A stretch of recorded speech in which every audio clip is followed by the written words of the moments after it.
let anyone know that's watching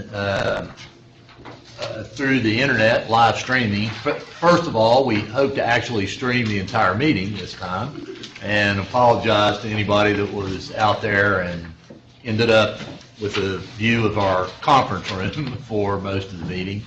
But also want to let you know, if you're watching, that the conceptual drawings that we'll be looking at as part of item 8 on our agenda are up on the website at route29solutions.org under the August 28th heading. And thanks to the good work of Lou Hatter and the folks in the Culpeper District, in addition to those gigantic files that were posted yesterday, there are small files that we managed to put up at around 1 o'clock today. So all the items that we'll be reviewing are available on the website at route29solutions.org. If you're watching and you're interested in downloading those files, whether you want to go for the big one or the smaller ones, you might want to download them and save them to your hard drive, and then when we get to item 8 of the agenda, you can pop them right up and follow along with us. Okay, with that, let's do our usual. The restrooms are out the door to the right. If we have to vacate for any reason whatsoever, we'll go down the steps, out the front door, and walk to the left. And that hasn't happened yet. Hopefully it won't. Let's just start with our introduction so everybody knows who we are. John, why don't we start with you today? John Nunley with Better Living. Brian Sheffield with Albemarle County. Henry Weintraub with Express Car Wash. Pete Borges with CMA Properties. Chip Boyles with the Planning District Commission and NPO. Morgan Butler with the Southern Environmental Law Center. Eddie Giles with Professional Movers Incorporated. Mark Graham, Albemarle County. Satendra Huja, Mayor Russell. Chuck Lebo, Lebo Commercial Properties. Let's introduce our technical team. Dave Covington, Program Manager for VDOT for the 29 Solutions Program. Ken Connors, VDOT Construction. Chuck Proctor, VDOT Planning. Lou Hatter, 29 Solutions Communications Manager. Ken Root, VDOT IT Technology. Debbie Messina, Philippe Cat Company. John Lynch, VDOT Culpeper District. Allison DeConsi, Joel DiMarzio, VDOT Charlottesville Residency. All right. Thank you. Thank you very much.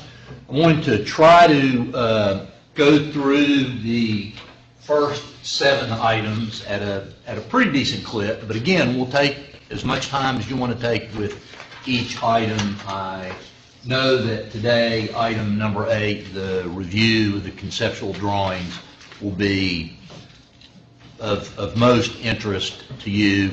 These tables out in front are just to help us lay a couple of drawings out on the table when we get to agenda item 8, so I hope they're not distracting you, but they'll help us out later. When we do get to agenda item 8, we'll give Dave Covington just a minute to set an easel up here so he can go through the conceptual drawings with us, and we might want to kind of crowd around the drawing on the table at the same time just to help facilitate taking a peek at those.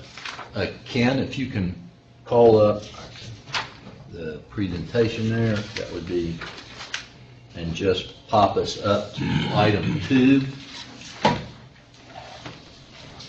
Everything is in your notebook. You have the meeting minutes from our last meeting on October the 7th, the agenda for today's meeting, as well as the presentation to follow along with.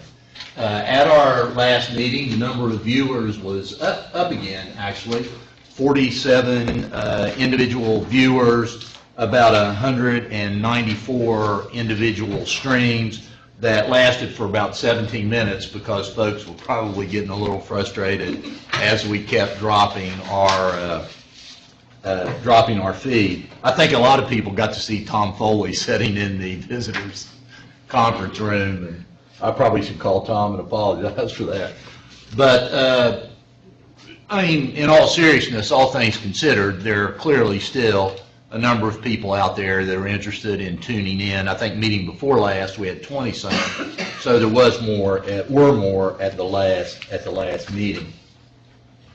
On agenda, or continuing on with item 2, and I'll say a couple of things before we go through these. It is important that we continue to monitor the feedback that we're getting through the website. And I'll have something to tell you about the website, kind of responding to the suggestion that you made, Peter, that I think you'll be pleased with in terms of some redesign. The last couple of meetings, we've had like 2 or 3 comments. There was 37 since our last meeting on October the 7th, and among those 37 comments from individuals, there were more than 37 items. Some people had 2 or 3 comments, and what we did was, and not that we're keeping score here, but just went through them and tried to break out in one sentence or phrase what the gist of the comment was. So we'll just go through those. We'll go through those rather quickly, unless there's one that you want to focus some more time on. One of the thoughts that one of the individuals made was that we should be doing the grade separation at hydraulic and not at RIO. And we've talked about that before. Hydraulic will be the subject of a preliminary engineering study, but is not the one that's moving forward at the moment. One made a comment about opposing building RIO at the same time as the parallel roads. There's a modest bit of overlap between the end of RIO and the beginning of some work on 29 North, but it's only about 30-day window there. So these projects aren't being physically constructed at the same time. A comment was suggesting that a priority should be RIO, then the ramp at Best Buy, and as you see, the next one said that Best Buy should be first, and then RIO, which is the way it will go. And we'll talk about the Best Buy ramp in a little bit. Next page, there was a comment that supported a paved multi-use path as part of Route 29 widening. What will be on Route 29 widening that came from a comment that we got from the public a few meetings back is there will be sidewalks on both the east and the west side of the Route 29 widening project. So maybe not strictly a multi-use path, but the Route 29 widening will include sidewalks on both sides. There was a request about a dedicated right turn lane from North Hollymead instead of the current design for left or right turns. That's something that is going to require a little more study in the design phase. Is that right, Dave? That's something that could be pursued further in the design phase, could require some reconfiguration of a lane, and that's a comment that we have here. I think it's fair to carry that into the design phase when you're in those design public hearings in October. The comment about it's good that we're moving fast. Request public release of project models and timelines.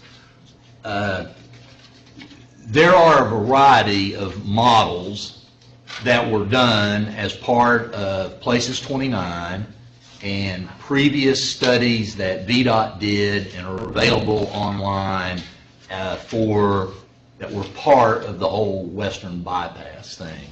Those are the official models that have been done, and they are available either at the Places 29 website or on VDOT's website, which still has some historical information for studies that were completed as part of the bypass.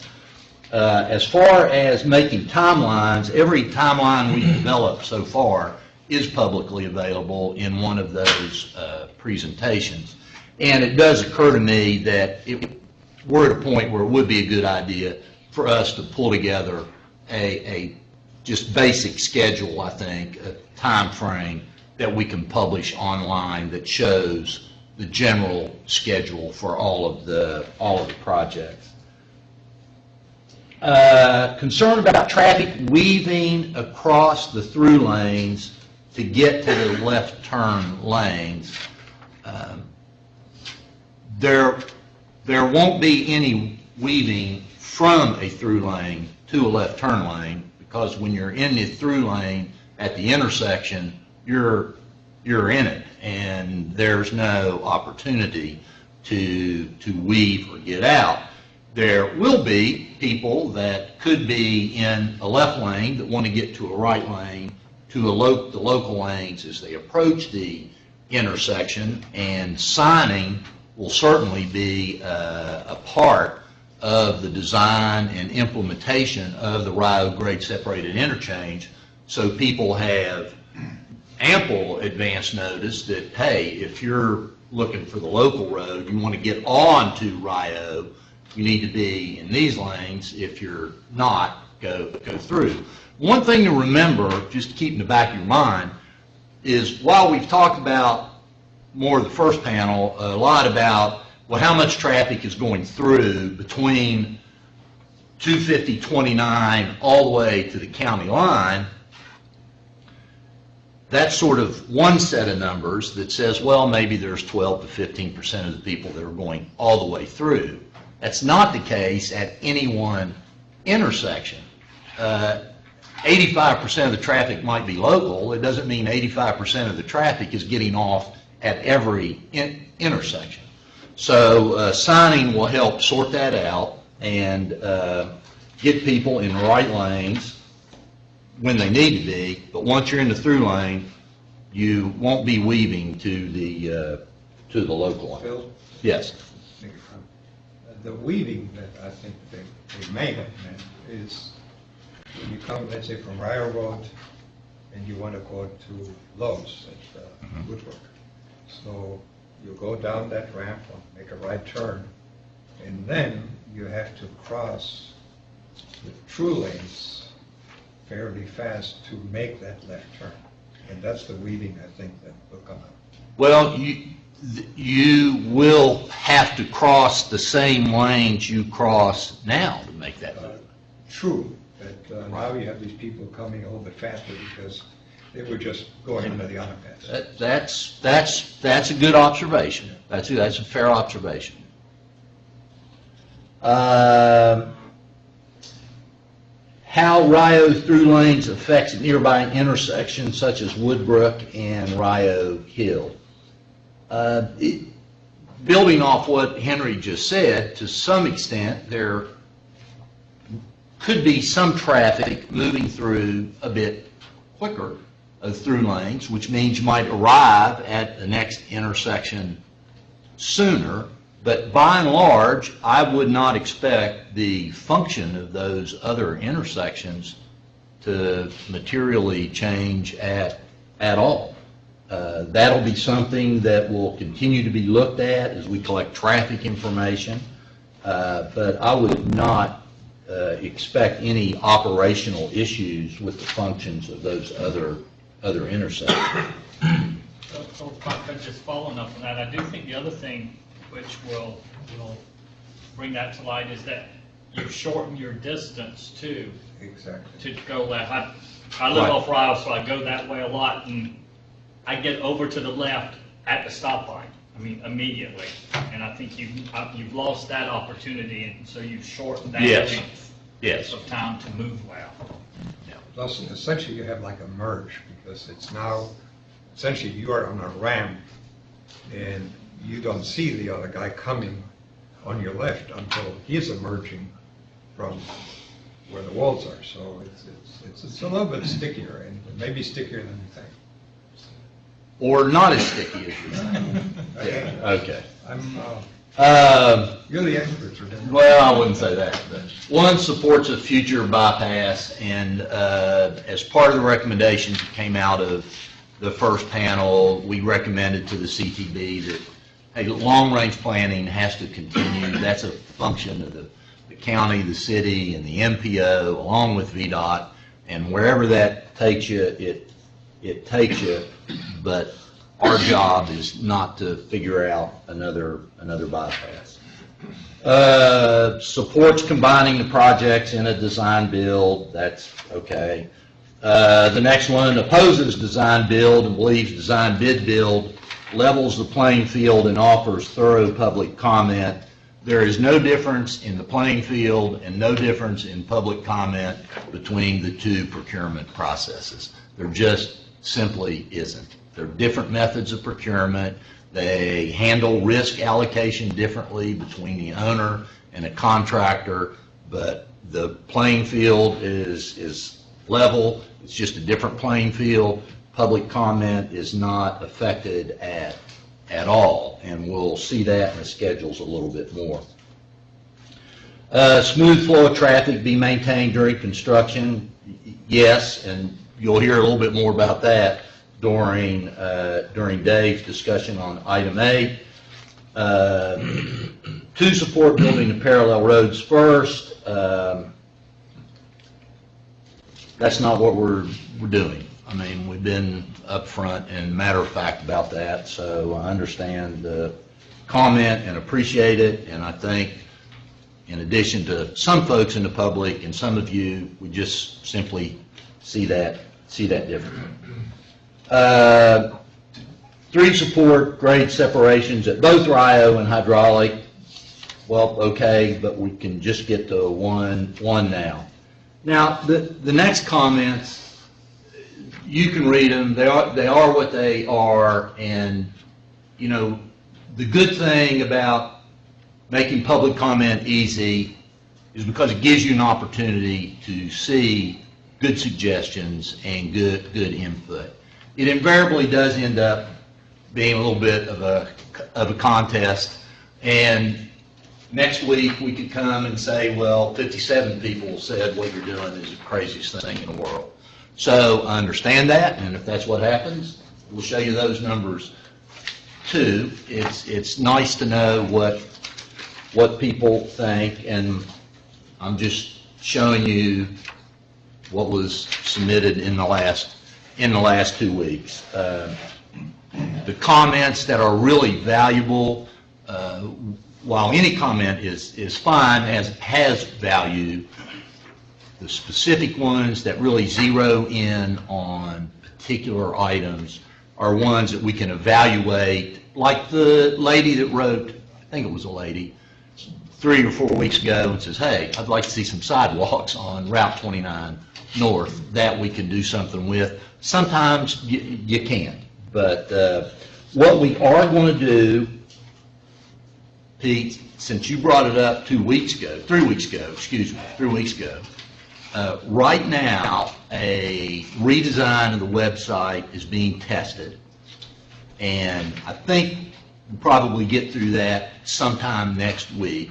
That will allow for someone to log on. You will have to sign up. If you have Facebook or some other account, you'll be good. If not, there'll be another opportunity to log into a service, and you can post comments, and you can see what Chip had to say, or what Karen had to say, or whoever these 37 people had to say.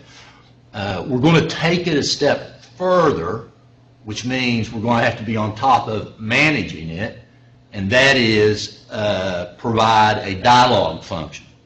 So if Susan writes in and says, when is construction at Berkmar going to start, we'll have the ability to look at that and answer it.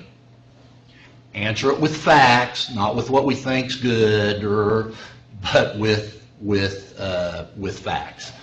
That's being stress tested a little bit just to make sure that we don't foul anything up, but that was really a great suggestion, and one that I think will make the public interaction and dialogue more valuable, and not rely on us coming back and saying, here's what people said. You can see what people say. We almost made that live today, and I really wanted to make it live today, but it would have been the wrong thing to do. It just needs to be tested a little bit to make sure it works and doesn't drag down the site, because it'll be part of a site redesign.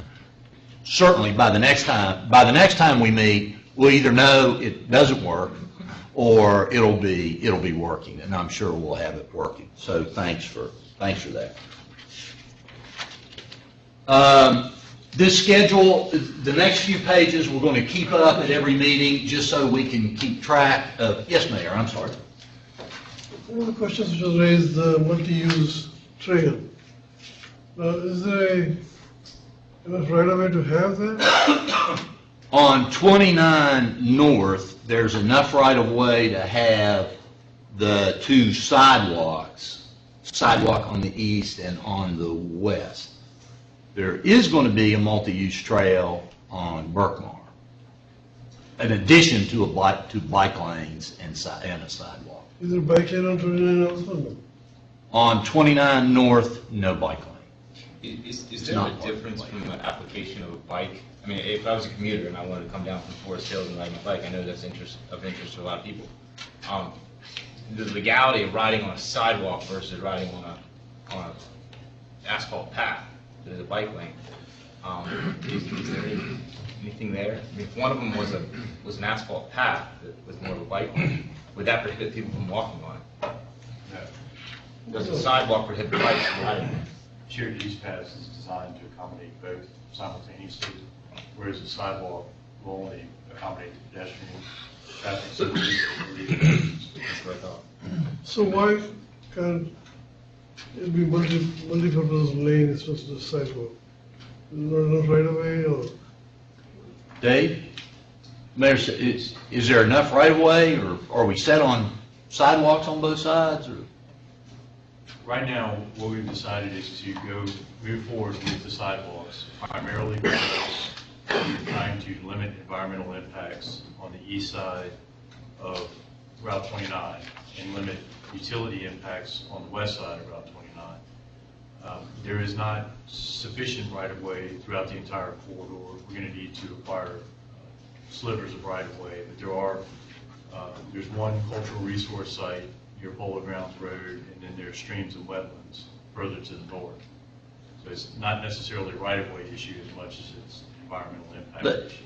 Just let me make a suggestion that we finish that when you're going through the Route 29 conceptual drawings with us, and also keep in mind that on October the 14th, there are going to be design public hearings for all of these, for all three, Rio, Berkmar, and 29 North.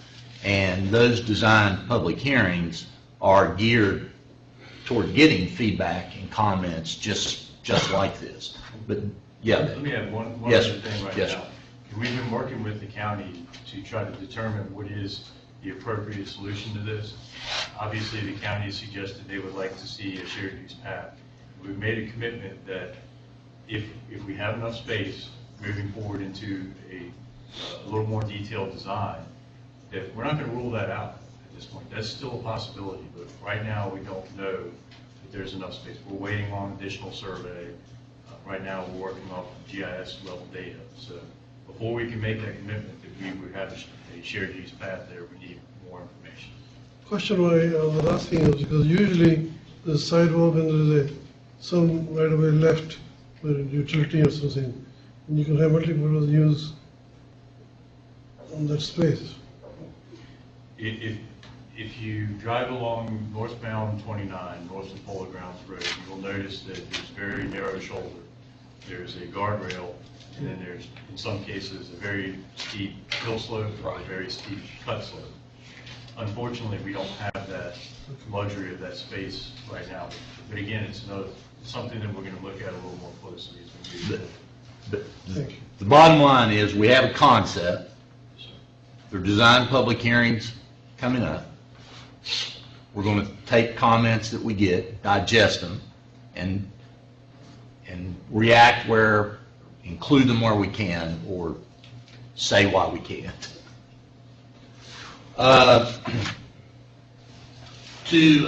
Today at 4 o'clock, well, since our last meeting, VDOT did respond to the questions that were asked on the 7th. I sent that to you. If anybody doesn't have it, let me know, but I sent you the response to the questions from the RFQ information meeting. Today at 4 o'clock, statements of qualifications from contracting teams are due at VDOT's central office, right? So today at 4 o'clock, we'll know who came to tryouts.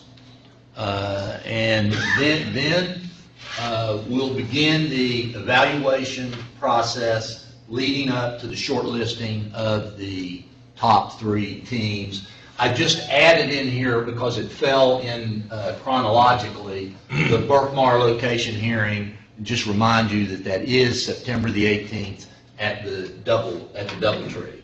But I'm really interested I'm really interested for 401 to come along and see who these teams are.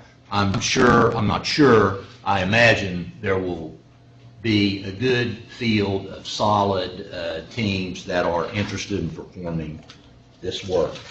The next page is, again, we're just going to hang on to these pages because these dates are important to us. As soon as Ken gets to the next page. The only thing I added here was that the design public hearings are set for October the 14th. And John, at the last meeting, you'll recall we had this addendum day, and you made the comment of, because these hearings were planned for mid-November, and you made the suggestion that, well, gee, it seems like we ought to hold this addendum, push this addendum until after the public hearings. And we took your comment, we just addressed it a little differently, and pulled the public hearings up, which means that input from these public hearings can still get into this addendum as necessary. The next page, likewise, these are all the same dates that you've seen before. We're just going to keep them up here because they're important for us to keep track of. On item 4, I wanted to go through just a few things. As you all keep making recommendations, it's important for us to keep track of them. I think we went through that a little bit on August the 7th, but really didn't have them written down. The ramp at Best Buy, and whether it was Pete that said this first, I can't quite remember, but I think all of you all were in pretty much agreement that the ramp at Best Buy ought to be finished before we start work in the intersection at Rio. Because when we were here on August the 7th, we were talking about a July completion date. Well, the firm, I don't know exactly what the date will be, but we are in agreement from Dave to the chief engineer that the firm fixed completion date for the ramp at Best Buy, the contract completion date, is going to be no later than May 21st, 2016, which means not just substantial completion, but completion of the contract. That's done before any work were to take place in the intersection at Rio. Excuse me. Yes. We're still talking 2016 for early completion at Rio? Yes. So they would be under construction at the same time? We would finish, well, remember, in the intersection, the contractor would be limited to May 23rd and September 2nd. We'll finish Best Buy on or before May 21. of 2016. of 2016. And the early completion date for the Rio intersection? Is September 2nd, 2016. There's an earlier date. Well, there's that earlier July I date. just wanted to put it out. There is that earlier, I mean, thank you for that. 6 weeks. Yeah, there is that early, well, there's that earlier date. Yeah, it's, yeah. But my point was just making sure everybody understood that they would both be under construction at the same time. May 23rd to September 2nd in the intersection at Rio. Right. May 23rd, 2016, September 2nd, 2016. Best Buy will be finished no later than May 21st, 2016. I think the difference is there will be work probably leading up to when they actually get. In the intersection, certainly. But as far as the work in that 3-month period when the intersection can be disrupted, Best Buy will be finished before that. Okay. But work on either side of the intersection will commence when? Could be some work, we'll look at that schedule, work in the median and for the retaining walls, but not disrupting traffic through the intersection. And there's going to be some limits on that other work as well that we'll talk about.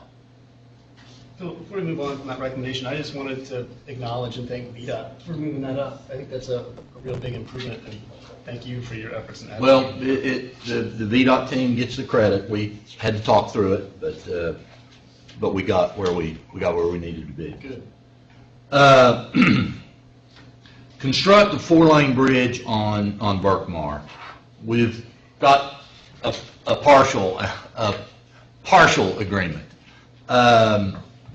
It doesn't look like traffic would warrant a 4-lane bridge in a 20 to 25 year horizon. If that were the case, in construction of that other bridge and maintaining it, it looks like somewhere around $7 to $8 million for constructing it and the maintenance cost over that life cycle period. So the decision is to not build a 4-lane bridge, but to acquire 4-lane right-of-way for the entire length of the Berkmar project. Personally, I think that's a good decision to make. Maintenance dollars are $7, $8 million, may not sound like a lot, but maintenance dollars are tough to come by. We're borrowing, I guess, we're still borrowing from construction to do maintenance. And it just doesn't look like the bridge would be functional for 4 lanes in the planning horizon. But we are going to do the 4 lanes of right-of-way. Ashwood Boulevard.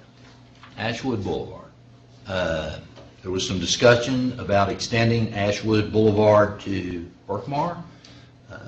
There was a discussion about what's in or what's not in the designated growth area. Do I have that term right? Designated growth area.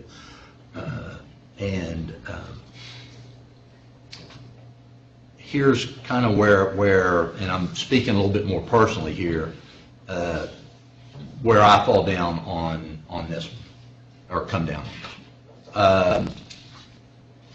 If an extension of Berkmar on some road were to be adopted by the MPO and included in your long-range plan, go through that transportation planning process like it would have to be anyway, if an extension is adopted, then I will recommend to the CTB that it be funded, or that the CTB consider it for funding. The reason I said this is a little bit more personal, VDOT and I may or may not agree on how that goes. I don't know, because we have to get to that point, but I'll make a commitment to you that if an extension goes through the transportation planning process, just like this package of projects did, and is in the constrained long-range plan, I'll make a recommendation to fund it, and then we would have to decide how to do that. It's a separate contract, won't disrupt the design build package, but I'm on board if it makes it, and I'm probably maybe less tied to which extension it should or shouldn't be. That really has to be part of your planning process. Bill? Yes. I mean, there is Places 29. Yes. And right on the cover of Places 29, you see these roads crossing 29 and hitting Berkman. And it happens at 2 or 3 places, at least 2 places that I see. How can we not do it if it's already here? Well, and if we're not doing it, the minimum, the absolute minimum would be stub outs on 29 and on Berkmer, so that it can be filled in at a later date. That would be, in my book, would be the minimum. well, these projects still have to make it through a transportation planning process to get adopted by the MPO as part of the long-range plan. And, I mean, Yeah. well, it hasn't yet. Whether it's one extension or more than one extension, if it comes through the planning process as part of this Berkmar project, then I'm good with recommending that the CTB consider it for funding. Translate it into civilian. Okay. County needs to get on the stick to make it happen. Is that what you're saying?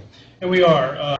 Supervisor Boyd and I are co-hosting a neighborhood meeting, I guess you would say, on September 15th, before the public hearing for Berkmar's alignment, to talk to the residents in the Forest Lake area to see if it's an idea that they're accepting. Well, Yeah, it's one of the first hurdles, and then after that, depending on the feedback we get, we'll figure out where we're going from there. I suspect that people that live at Forest Lakes and have a reason to go to Altamar High School would That's love where to have that option rather than having to get. And that's why we're holding the meeting. I would imagine we might do a second meeting as well, depending on the attendance. So that's one of the first steps. Once we get some, clearer concerns laid out, I think that's when we go through the MPO process to iron out. The whole idea of these projects is to increase mobility and take some traffic off 29. Well, that is a great opportunity to take traffic off from a highly residential area to what's on the other side of the road, including the high school, the new library, and all that. So, okay.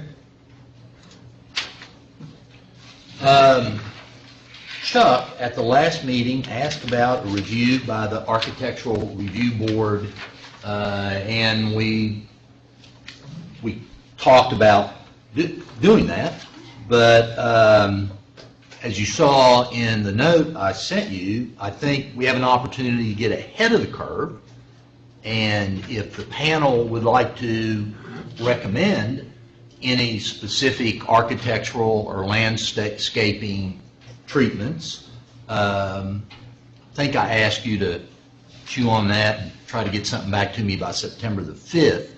We could work to get them in the RFP, or at least considered, and ones that would move forward in the RFP.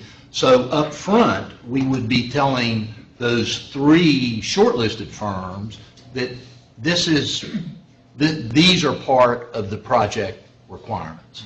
So, Chuck, if the board or working through the board or any of you all individually have specific thoughts about lighting treatments or architectural treatments on the face of the walls or the structure, or specific landscaping treatments, this is an opportunity to make your comments before the RFP process and before design reviews in 2015. So rather than reacting to the designs, we can actually influence them up front. Yeah, you avoid change orders too. having. Well, In that area. absolutely avoid change Another orders. area. Yeah, absolutely, absolutely. The question is, are you asking us to come up with options, or will somebody present options to us and ask us to see if we can agree? Well, I think if you could come up with general concepts, we could get those into the RFP, and then we're still going to have an opportunity to review what the contractor, more specifics that the contractor comes up with.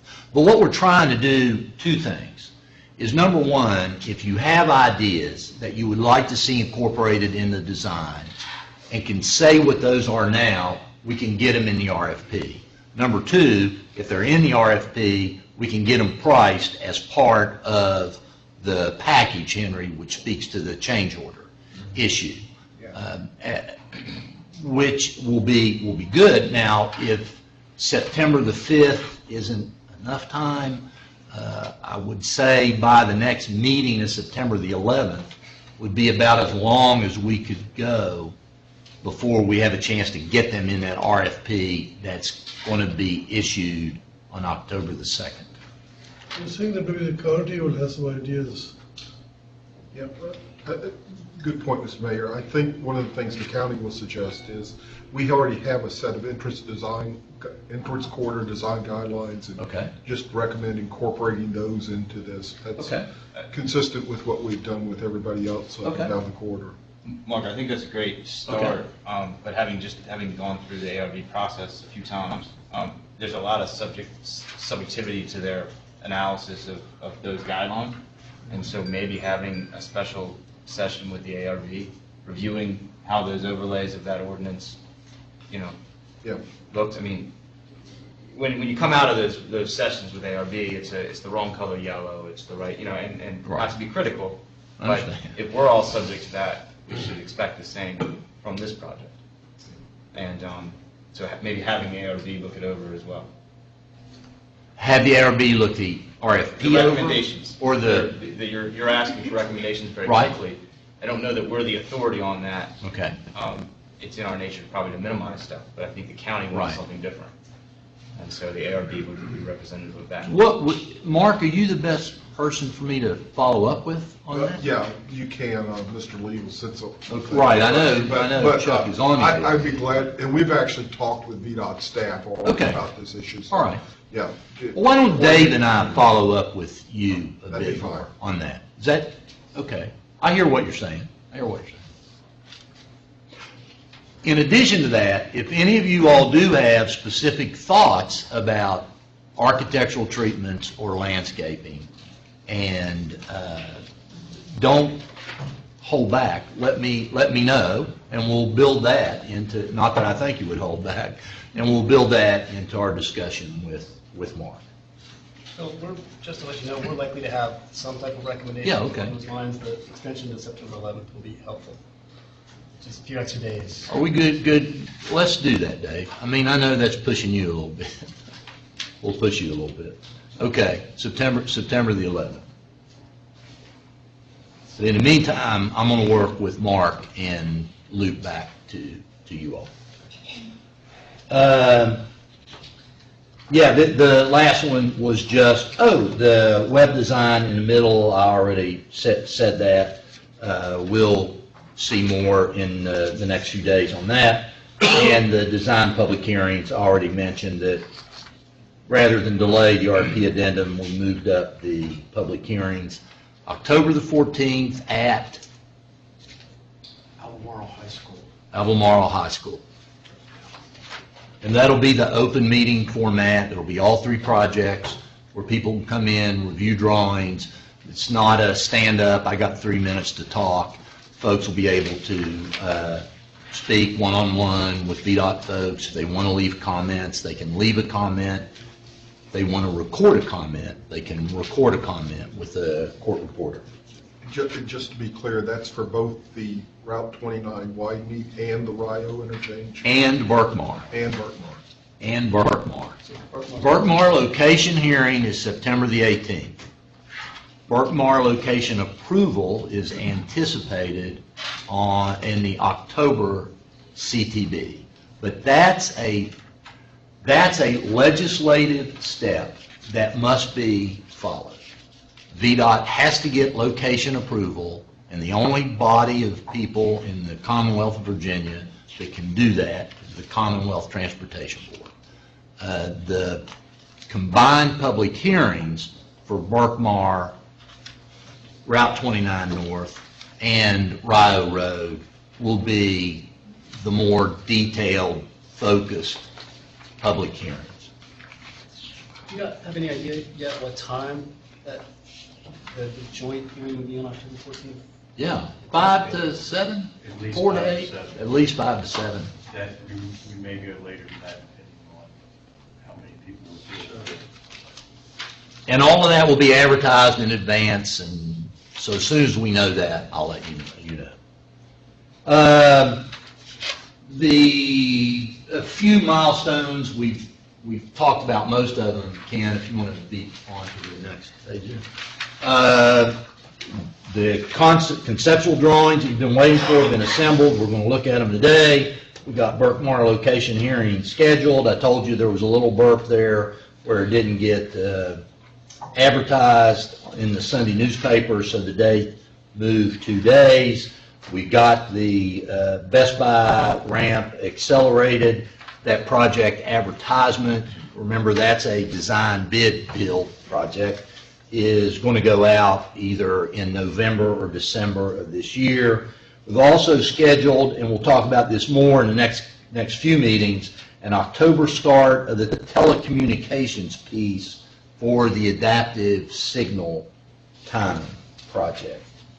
That will help use the signals, do some real-time signal timing that will help facilitate maintenance of traffic while Rio and 29 North are under construction.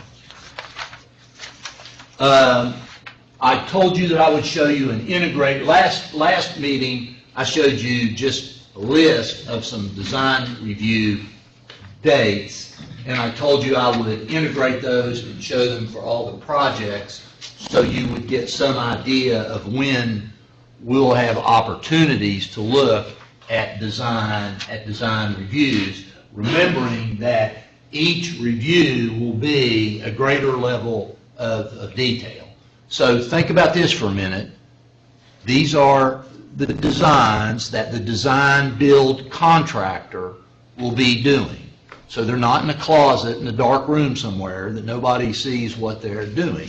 We'll have an opportunity to review them. In April, now this, remember, we're going to be given a notice to proceed to someone in March of 2015. In April of 2015, we'll get the first package from Rio.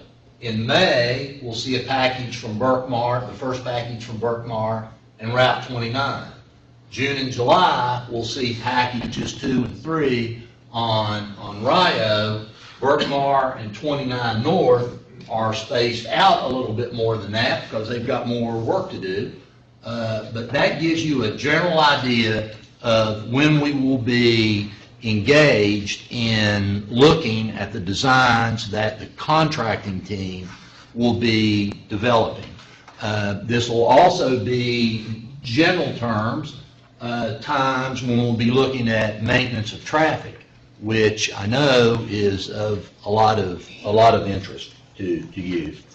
So that's a general schedule that we'll keep in front of us. It gives you some idea of some heavy lifting that we'll be doing in Q2 and 3 next year, second and third quarter.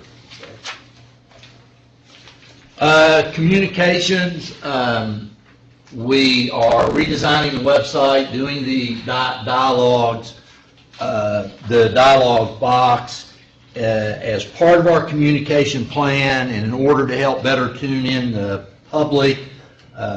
I've agreed to stay over after each meeting and do a briefing or kind of a little update on the radio on Friday mornings.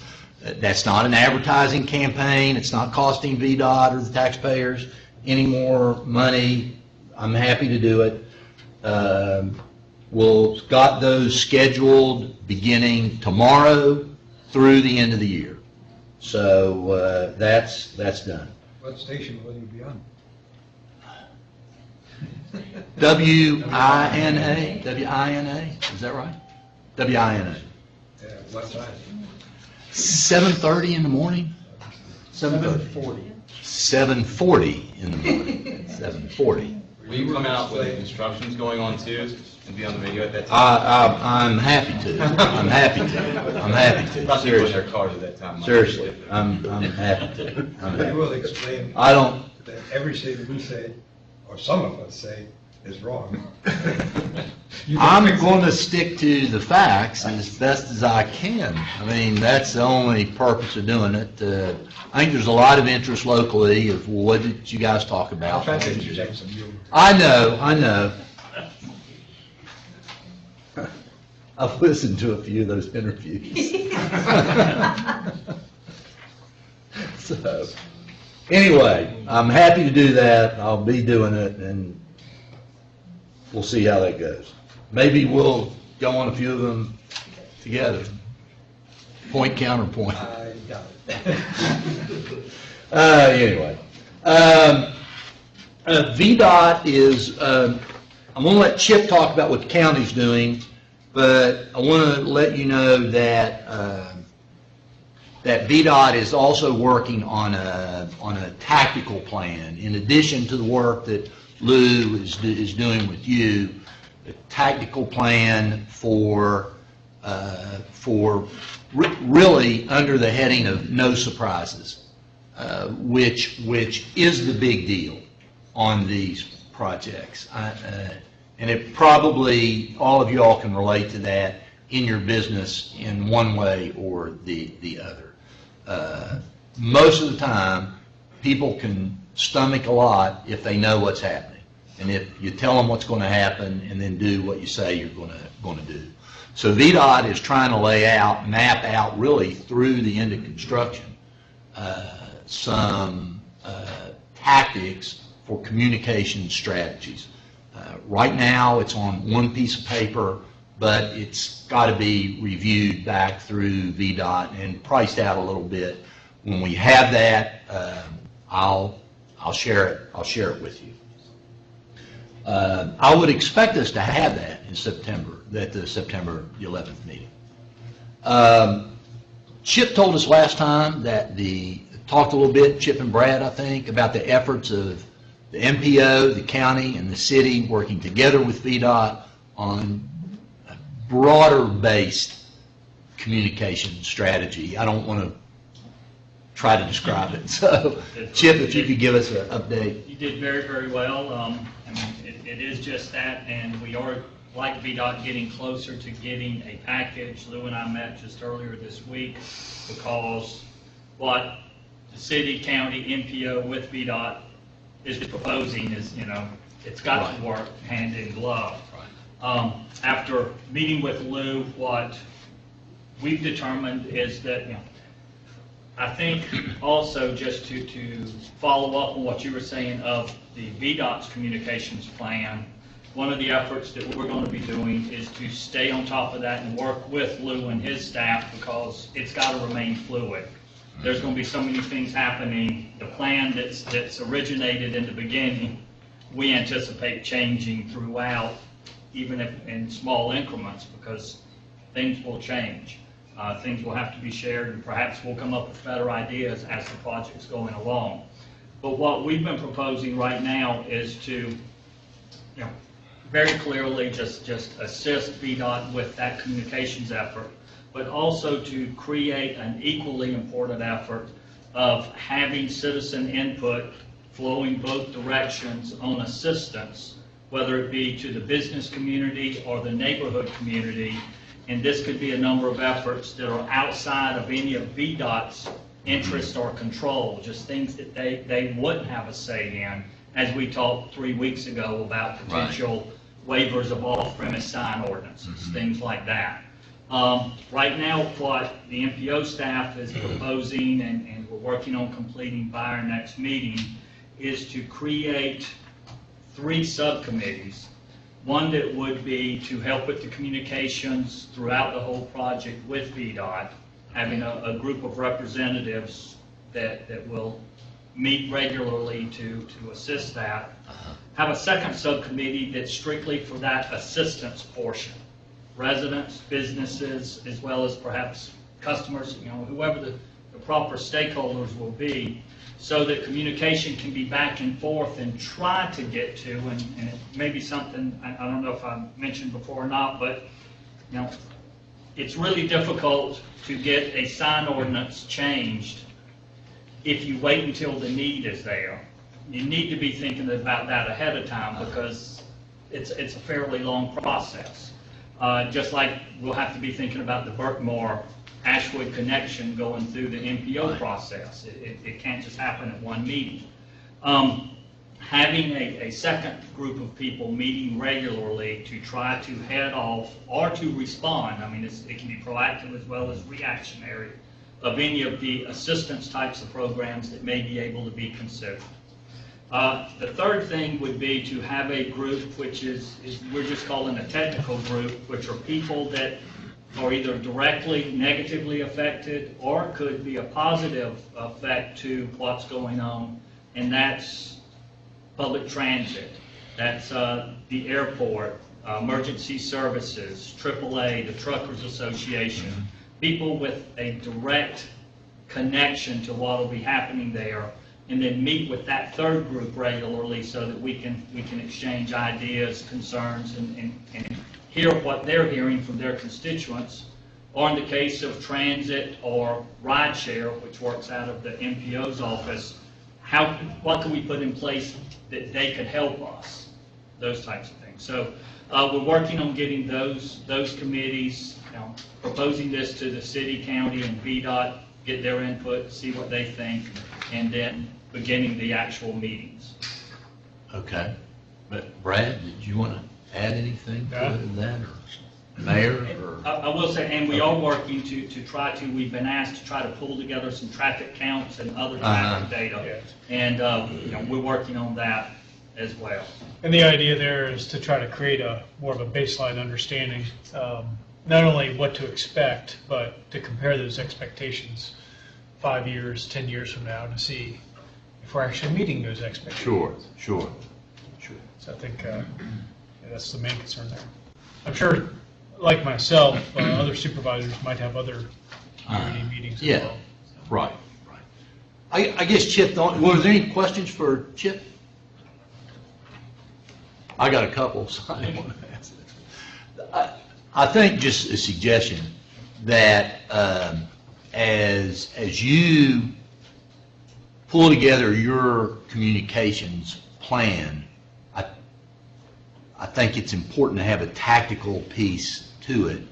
So it says, well, kind of, here's what we think is real important, and here's when we're going to pull this committee together, or here's when we're going to pull this committee together, this committee together, and how that works through the construction phase. So as VDOT zeroes in on that one pager, I think it's going to be real important that we share that with you, so you can integrate your actions with it, because what you'll be doing, just as VDOT, we go through this design phase, the important work is going to be during construction, and that's making sure communications are frequent and accurate and consistent, so that nobody's getting two different messages. And I think we've already begun that conversation it's all got to be one comprehensive document or plan. Right. And definitely in our consideration is not just now in construction, but immediately after construction. Sure, right, we talked about that last time, The hope of getting back to where we were. Right. And so that's very important, and we did listen to a comment which I agreed with, and so we've even started to dig into the details a little bit to this may be a good opportunity to hold these types of meetings somewhere in the construction corridor. Sure. You know, if somebody has Sure. some space or a Yeah. library or something Yeah. like that, so that we can actually be in the middle of it when these meetings are going on.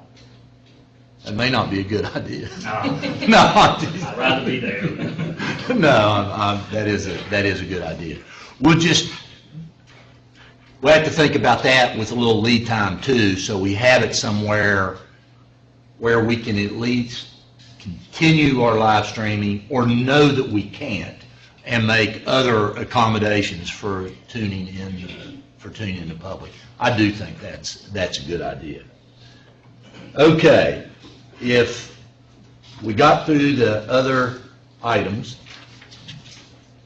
item 8, Dave, and while Dave is pulling in an easel, Dave's going to set up an easel right here with some drawings on it. We're going to set some plans on your table, just one set that you can kind of huddle around and follow with Dave if you want to.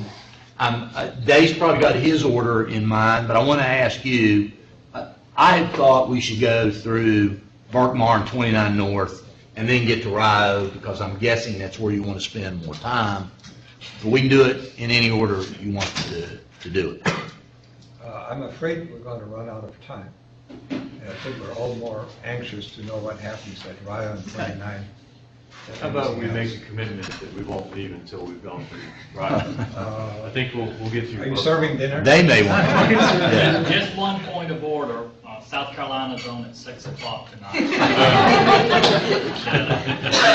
Careful with until it's finished. No commitment. Okay, so I guess then we will start with Rio. Is that your pleasure? Well, we can warm up the others. I mean, Can as we long get- as we're committed to stay. Can we give him, I think we're going to whip through the others pretty fast. While Dave's setting up, I'm going to get out of his way. Some of us actually have a commitment to be at the county building at 5 o'clock. Okay, I'm good at schedules. We're going to see some things as he's talking about that I just summarized very briefly in your presentations, but Dave will hit on all these points. Dave, I yanked that sucker up here just as close as you could. Here, I'll hold it. Oh, okay, you want to do that. It's close enough. Everybody see? We can see something, I wonder. Well, do we have that? Well, not, we have the ones for Rio. We just have the one, okay. On Rio, you're going to have it in front of you on the table. Well, some of us did download it. Yeah. Okay, we'll get started with these. We'll start off, again, this is Berkmar Drive Extended. This is the diagram that we will be taking to the location public hearing next month. We've developed 3 alignments, alternative A, B, and C. We've got a legend somewhere on here, but to help here. So the 3 different alignments are quite different. Starting with alignment A, we're referring to this as more of a western alignment. Route 29 down here, so you can see as we get closer up to Hollymead, that pulls away to the west, and there's a specific reason for that. Alternative B is a little more eastern alignment, and alternative C was an alignment that was developed as part of Places 29. Now, I'll talk about each of these alignments and talk about some of the benefits and drawbacks of each one. Starting with alternative A, this alignment was developed to minimize impacts to cultural resources as well as environmental resources. We've got some yellow hash marked areas here, and these are cultural resource sites. So we developed alternative A to avoid these cultural resource sites. We thought that was very important. We don't want to impact them. We don't want to get bogged down with finding things that we thought were there, we didn't know were there. Also, it minimizes impacts to residential properties. On the other side, well over here, this is the sole residential property along this Berkmar alignment. And we've met with the property owners. They've requested that we put the alignment behind their house. Their driveway does front on Route 29. So alternative A accommodates that request, and we feel that it is a smart move, a good alignment. There's also a couple of other resources. There's a spring on their property and some old foundations there, but we're not impacting those with any alignment. As we move to alternative B, which is shown, and I'm not sure exactly what color it is, I apologize, I'm not good with colors. It's red. Red? Okay, red. Alternative B minimizes also cultural resource impacts here in the southern portion of the project. It has a slightly different river crossing, a little bit lengthier alignment, probably a little bit longer bridge. It also avoids a telecommunication tower site, which is located here. And the importance of avoiding that is that these are very large towers. They have very large guy wires, and we don't want to impact those because it may not even be possible to relocate those towers on that same site. So that's why in this area, alternative A and alternative B are in the same location. We're hitting a narrow gap between a narrow neighborhood and a telecommunications site there. One of the drawbacks to alternative B is it does run in front of the one residence along the Burkmar extended alignment. Alternative C, unfortunately, it does hit two of the cultural resource sites that are known. It does have a more perpendicular crossing of the river, which is usually a good thing, but we feel like alternative A is only slightly longer of a bridge. Alternative C also passes through the telecommunication tower site that we discussed, almost right through the middle of it. There's also another cultural resource site with a cemetery located on that property where the telecommunication towers are. And again, it passes in front of the one residential property on the alignment. So those are the three alignments that we've developed so far and taken to location public hearing. Regarding the typical section, as Philip mentioned previously, we are planning to construct a 2-lane roadway while acquiring enough right-of-way to expand that roadway in the future to a 4-lane roadway. We are including on-street bike lanes in each direction, a shared use path, 10-foot wide shared use path on the east side of Burkmar for the entire length, and a sidewalk on the west side for the entire length. So as far as pedestrian and bicycle facilities, we've kind of thrown everything but the kitchen sink at Burkmar. We feel that's important. The bridge, we're talking about a bridge on the order of about 900 feet in length. It's a substantial structure. As Philip mentioned previously, simply widening that from a 2-lane structure to a 4-lane structure has a cost of $7 to $8 million. So you can imagine that the cost of the 2-lane bridge is also quite high. The bridge will also have a 14-foot wide shared use path on the east side of the bridge and a 5-foot, actually a 6-foot sidewalk on the west side of the bridge. So we're carrying the pedestrian facilities uninterrupted across the bridge. We're also carrying the bike lanes across the bridge. And again, these are dedicated bike lanes with a lane mark and a bike lane symbol there.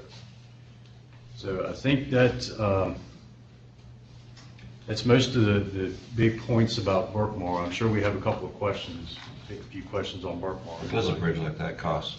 2-lane? We're thinking somewhere in the $10 to $15 million range right now. It's a high-level structure. It's long.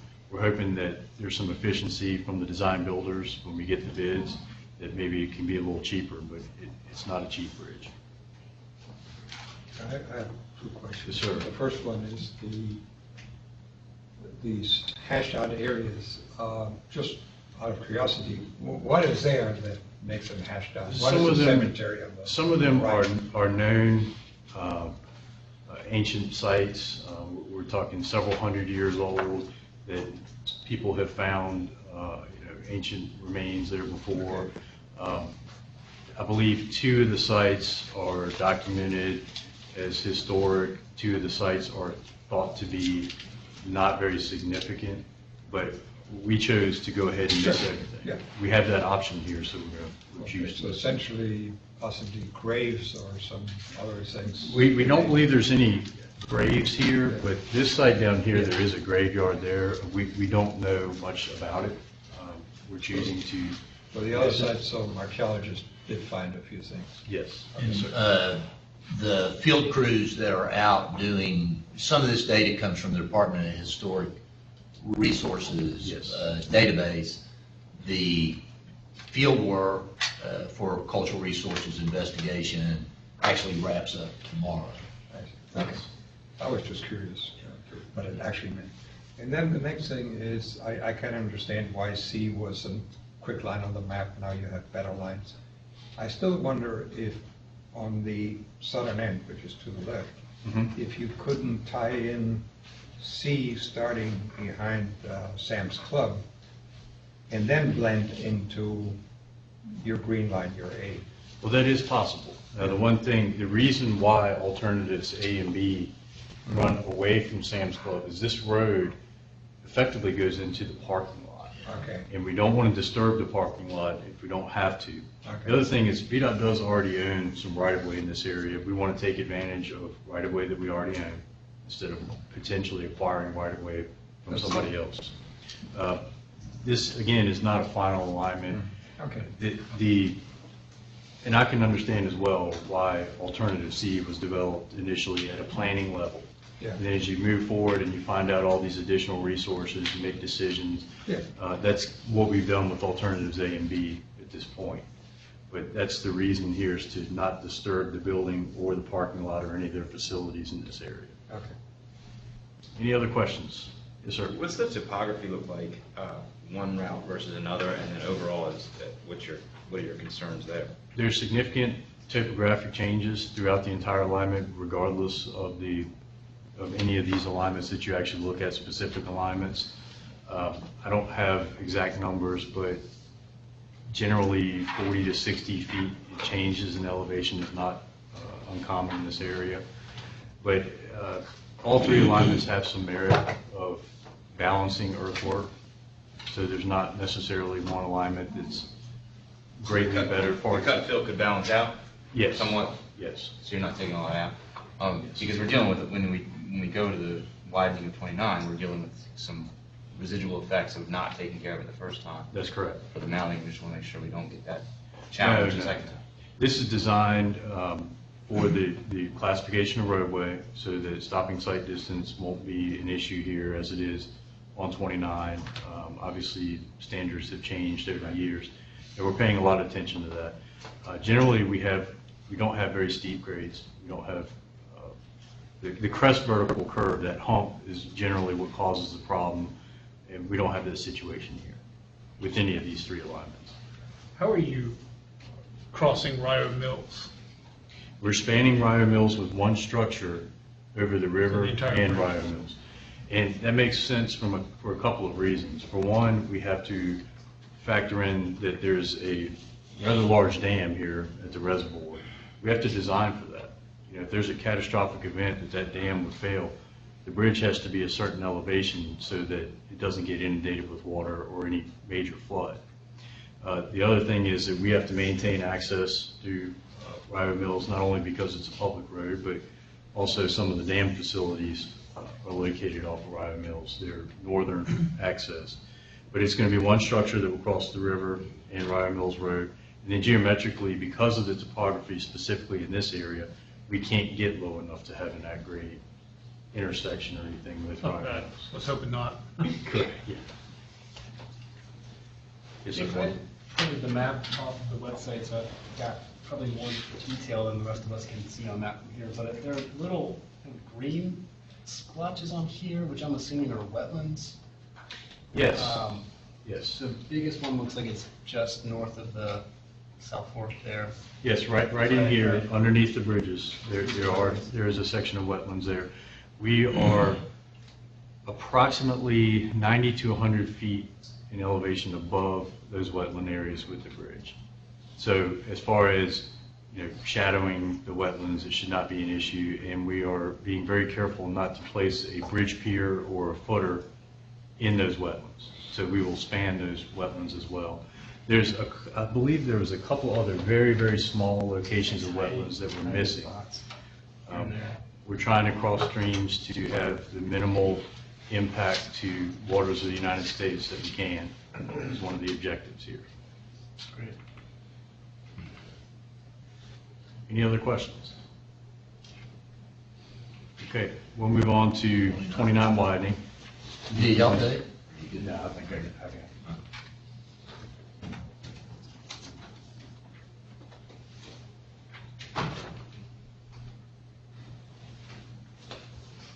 Ken, are you kind of focusing in on those a little bit for Yeah, you people? see it up there. Yeah, okay, all right.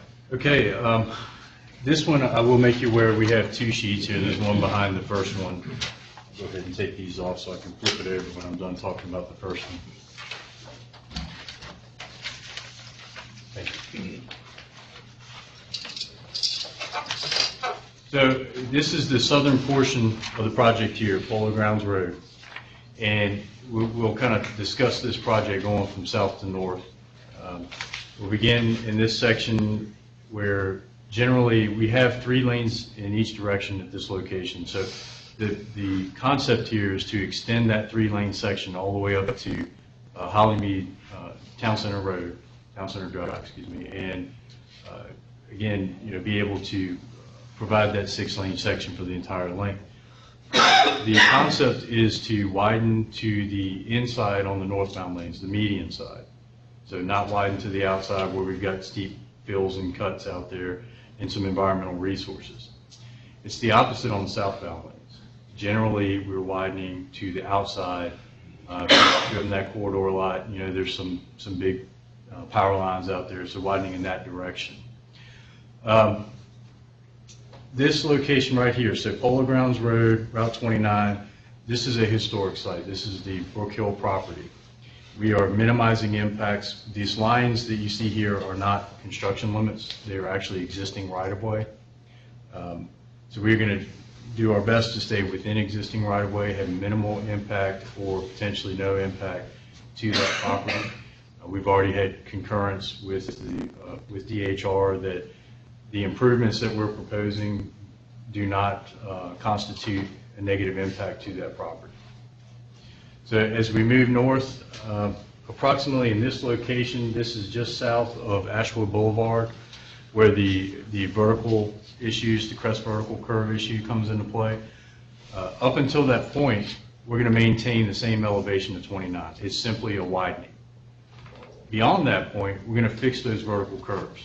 We're going to take the crest curve or the hump down a little bit and then fill in that there's a big drop off right just south of Asheville Boulevard.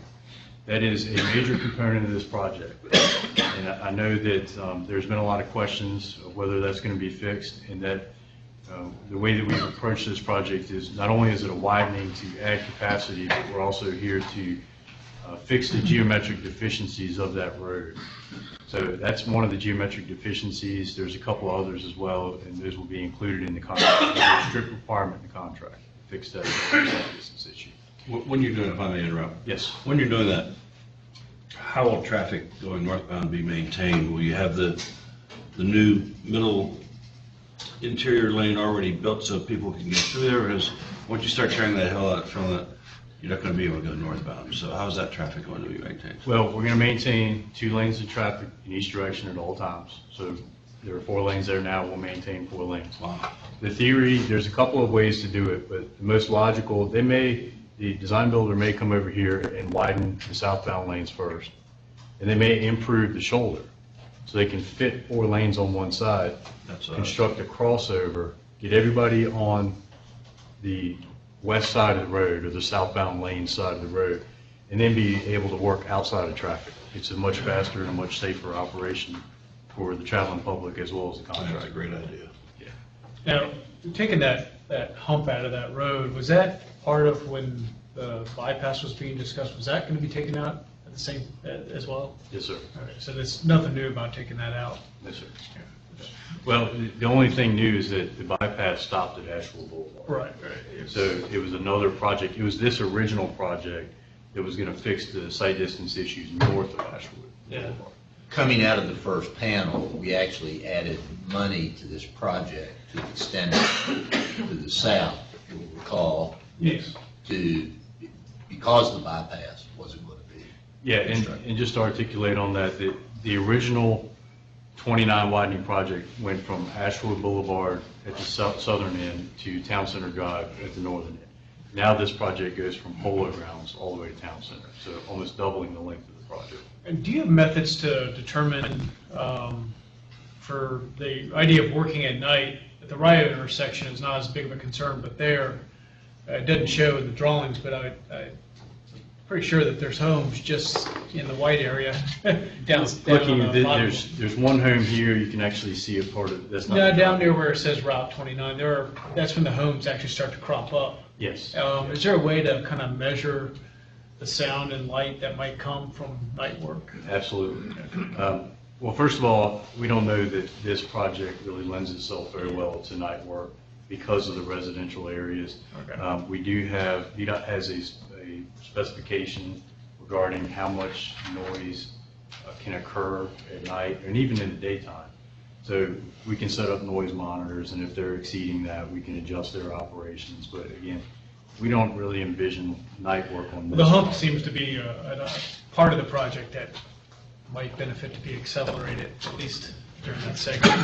So it'd be interesting to see if the residents in that area would be willing to tolerate the noise and light for a shorter period of time versus the disruption of the detouring of the traffic on the other side of the road. Mhm. I'll bring it up on the 15th. Well, one thing I can tell you is, once you get the traffic moved over, so the northbound traffic is actually moved over to the southbound side, and all 4 lanes are over there, that operation of removing that hump can go very quickly. Okay. Because it's basically pushing dirt just up the grade. There's no hauling involved in trucks and things of that nature, so it's a rather quick operation. So we've discussed how we're going to fix the vertical sight distance issues. Just for your reference, this point right here is actually a continuation of the point on the other side of the sheet up there. It's a match line here. This is the Ashwood Boulevard intersection here. Almost no work on Ashwood Boulevard. It's all focused on 29 at this point. So what we're seeing is we're maintaining that dedicated right turn lane into Ashwood Boulevard. We're maintaining, or we're providing a left turn lane for a possible future extension of Ashwood Boulevard over to Berkmar, if that should occur, or to facilitate your U-turn movements.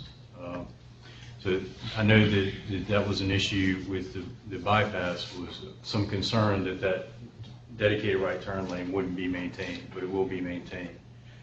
In addition, a slight relocation to the entrance to the mobile home park there, mostly due to grade, and also to space out the entrances a little bit better, kind of an access management approach, and a right turn lane, a dedicated right turn lane into that facility.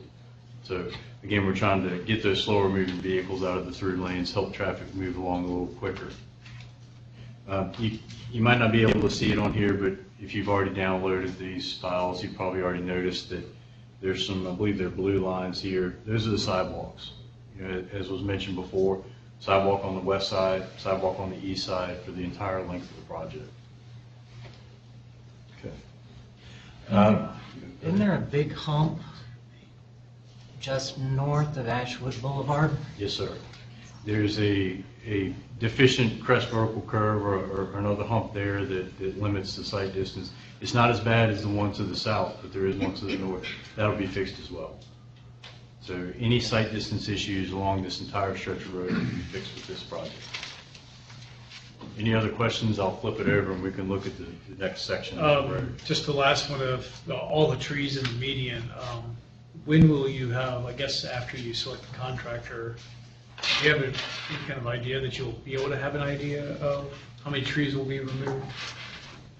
We do not know at this point how many trees will be removed. The one thing that we can say is that we'll maintain existing trees wherever it's possible to do so. Yeah. It's a nice statement, but. Well, it is. Yeah. It's the truth. I mean, if something can stay, there's no reason to take a tree down. A contractor doesn't want to deal with it. So he'd rather leave all those trees. Now, one of the other issues that is an issue with this section of road is there's going to be some culverts that are probably going to have to be fixed as well.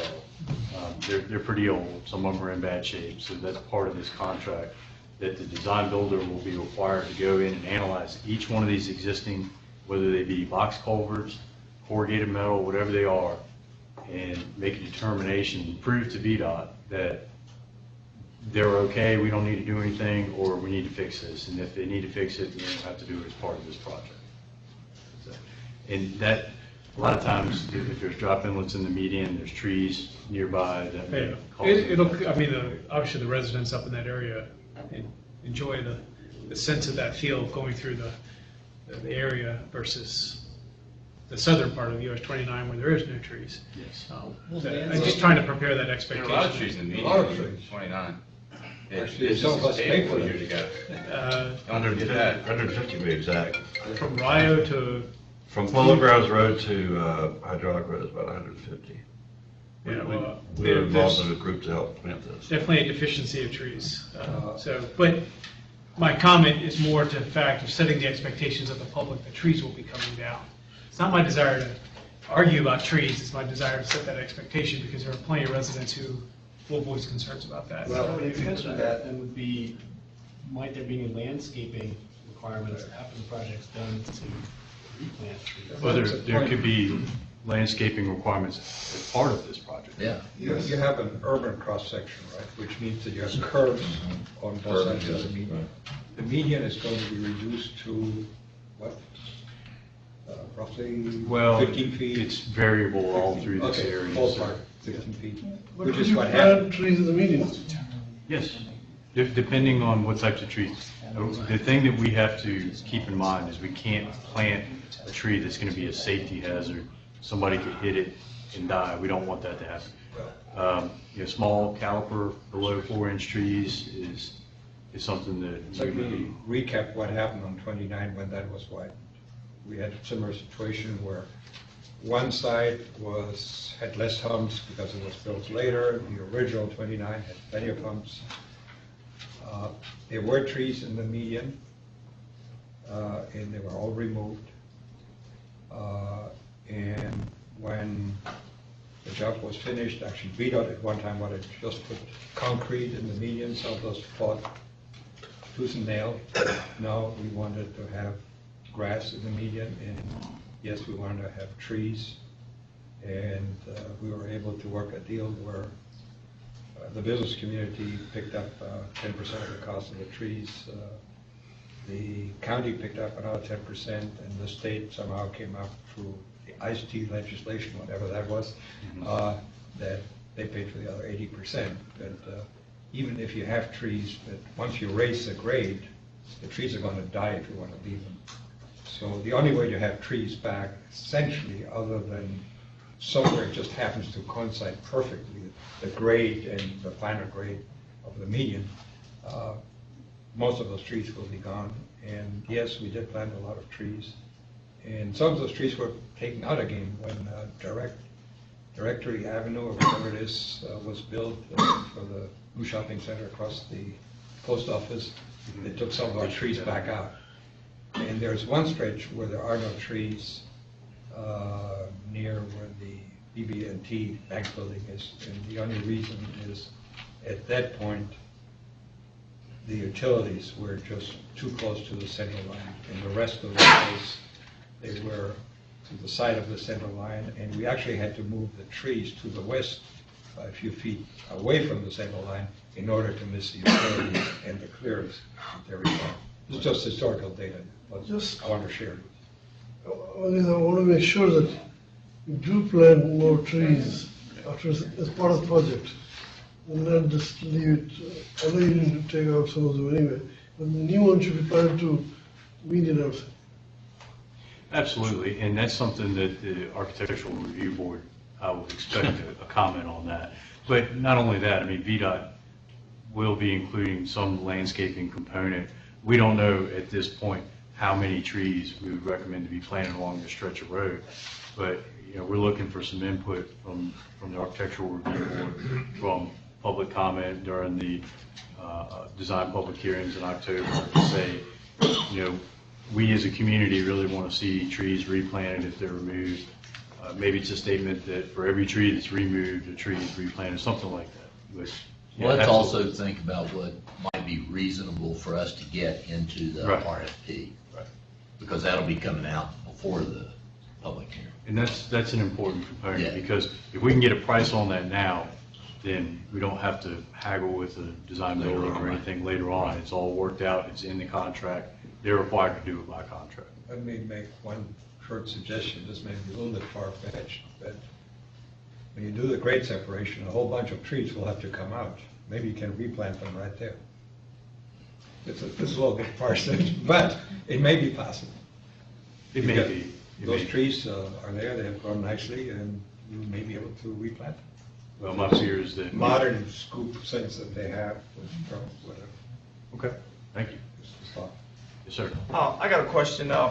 Doing the construction, and sometimes you all do it, the contractors, will there be any explosive used for breaking up big rocks, big boulders that the equipment can't get out of the ground? We do not You know of? anticipate any blasting. We're not going to 100% rule it out yet, but we've had some geotechnical analysis. That's what I was done. looking for, We've had some borings taken, and we've looked at the preliminary borings, and the rock is below where we'll need to go down to. What about the bridge, the connecting bridge? Y'all check that out too, right below the dam? We've looked at those borings, we haven't gotten they've done those borings, but we haven't gotten them back quite yet. If there is any blasting that would need to be done, it should be very minimal, and can be isolated to a short duration of time. But at this point, we're not expecting blasting to occur, but it Right now, could. you're not sure then? We're not 100% sure, but we're not expecting it. Just to circle back to the landscaping point, I think it'd be nice if we could consider what type of recommendation we would want to get in the RFP. I think it would be wise to try to get that in up front, as you were just saying, Philip. Yeah. I don't really figure it out today, but we should bracket that for a little bit for future thought and discussion before the RFP goes out. The other point I wanted to mention was talking a little bit earlier in the meeting about sidewalks on both sides and what about a multi-use trail. At a recent County Board of Supervisors meeting, I think they were talking about Berkmar, but there the idea was suggested, maybe you don't need sidewalks on both sides of the road, you could just have a multi-use trail on one side of the road instead of sidewalks on both sides, and I wonder if maybe that's something we might want to consider here. It doesn't seem like there's a whole lot to be connecting on the north side of Route 29 at this point that would necessarily need a sidewalk, whereas on the southern side, you've got Forest Lakes, you've got those different neighborhoods, maybe trying to get up to Highland Town Center. It's just a suggestion of something we might want to consider. Well, our discussions with the county about that issue is that possibly a shared use path on the east side of 29 is what's appropriate instead of a sidewalk, not and a sidewalk, but instead of a sidewalk. Maybe even at the expense of a sidewalk on the western side of 29. And that's something that we're looking at. I mean, quite honestly, we don't know. I think, I would imagine most of us would say probably a multi-use path would be more preferred. Yes. Can't imagine too many people walking this stretch of 29 to get up to Hollymead. You probably would bicycle it, and that would be a multi-use path application, so. But the Well, one, let us take that forward and talk about it between now and September the 11th. and we've been discussing, and one thing I want to point out, that it's not a simple swap. I mean, a 10-foot or a 12-foot shared use path, you can't just put it where a sidewalk would go. It needs to be further away from the roadway than a sidewalk, because you have issues with where you put your signs, errant bicyclists, don't want them going into the road. So it's not as simple as it initially sounds, but it is something that we are looking at. We have not by any means ruled that out at this point. I just realized I was saying north and south, but it's because the things are rotated. Right. But you were talking about the I'm east saying side the of 29. The eastern side would Yes. seem to be ideal for where this path would be. Yes, and that's consistent with the Forest Lakes comments. Yeah. Okay. Move on to the other side? Ready to do that? Sorry to belabor it, it's just, All right. this is gonna come up on the 15th, and I just wanted to make sure. Sure. Well, it'll come up on the design hearing. Let me try to move this around without knocking anything over. So now we moved north of Asheville Boulevard. This is actually Hollymead Drive south here, Hollymead Drive north. And we have more of the same. It's along the northbound lanes, widening to the inside, along the southbound lanes, widening to the outside. There's some mix of widening to the inside and outside in this location because of the alignment of the 3 lanes going southbound. It's actually an inside lane that drops. So we're going to continue that and then move it over to the outside over the distance of 1,000 or 1,500 feet. And part of this reason that we're widening to the outside is we don't want to push everything to the inside and effectively do away with that nice wide median with the trees and the grass that's there now. So we want to maintain some of that. And then in 50 years, it could be widened to the median again, but hopefully we won't have to deal with that. We do have we're showing dedicated right turn lane onto Holly Mead Drive South, dedicated right turn lane onto Holly Mead Drive North. Also, for all of the left turn lanes, the one at Ashwood Boulevard and the one here at Holly Mead Drive North, we're pretty much doubling the storage length on those. So that's going to help a great deal for those left turn movements crossing 29. So that's another improvement. Maintaining all the access points that were there. So, and I think that's effectively,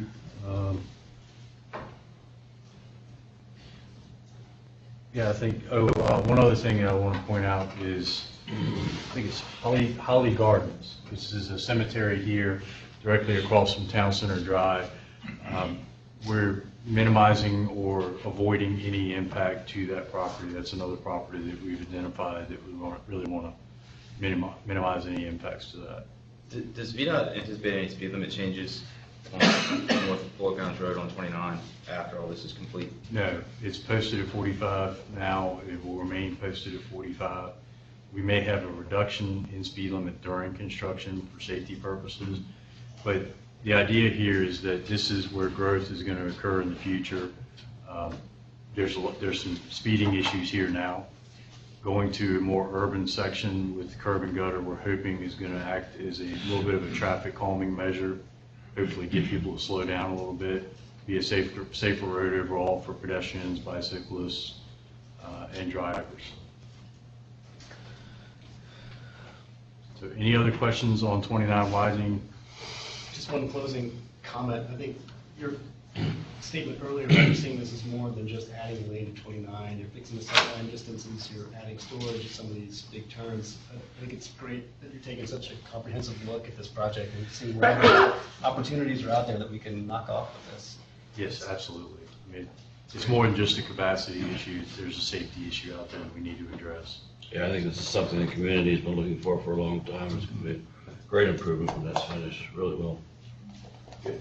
If there are no other questions, we'll move on to Rio. No, All right. Wait to get to that. This is best for last. Yeah. In addition to what Dave's going to be going through, there is the same sheet that he'll have up there. Got 2 additional copies of. You can just lay it out on the table. The only reason for the other table is the sheet is wider than the little table that you're sitting at, so just keep it from falling off. Keep it in front of you. Another side. Should have a pointer, I guess. Doing a great job. Thank you.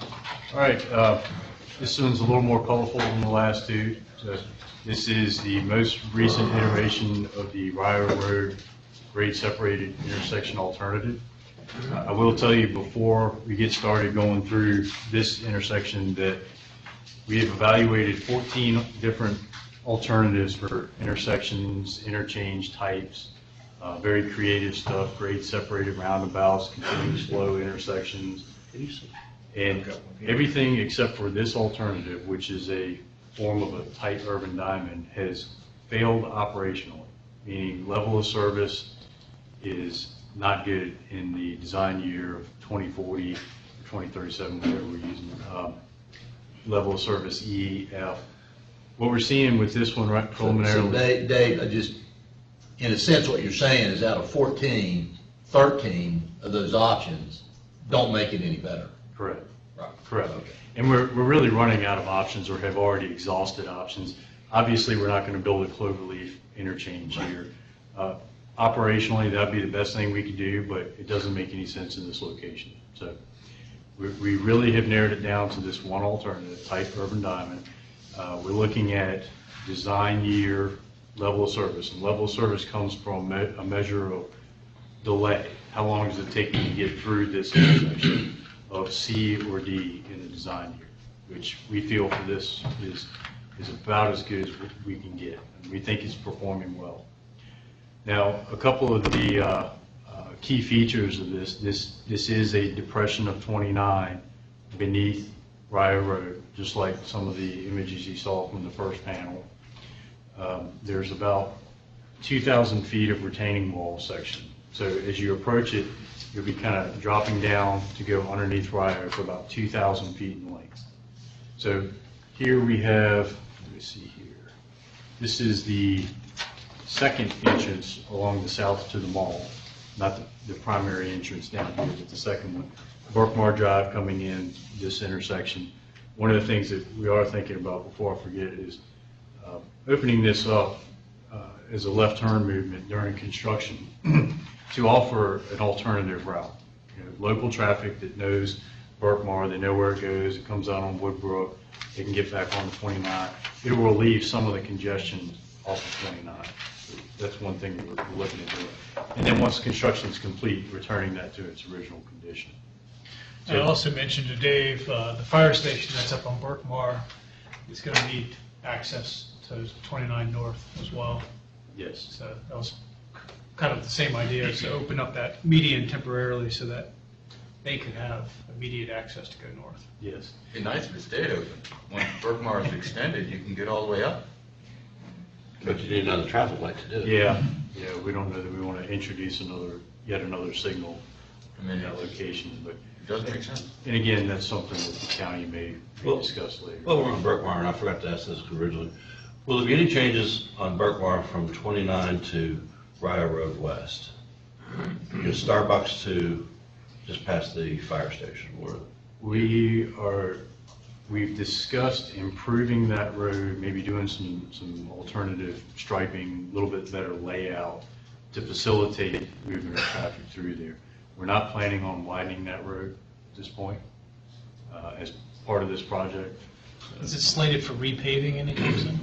It probably will be slated for repaving right after this project. That's close. Because it's a pretty rough road.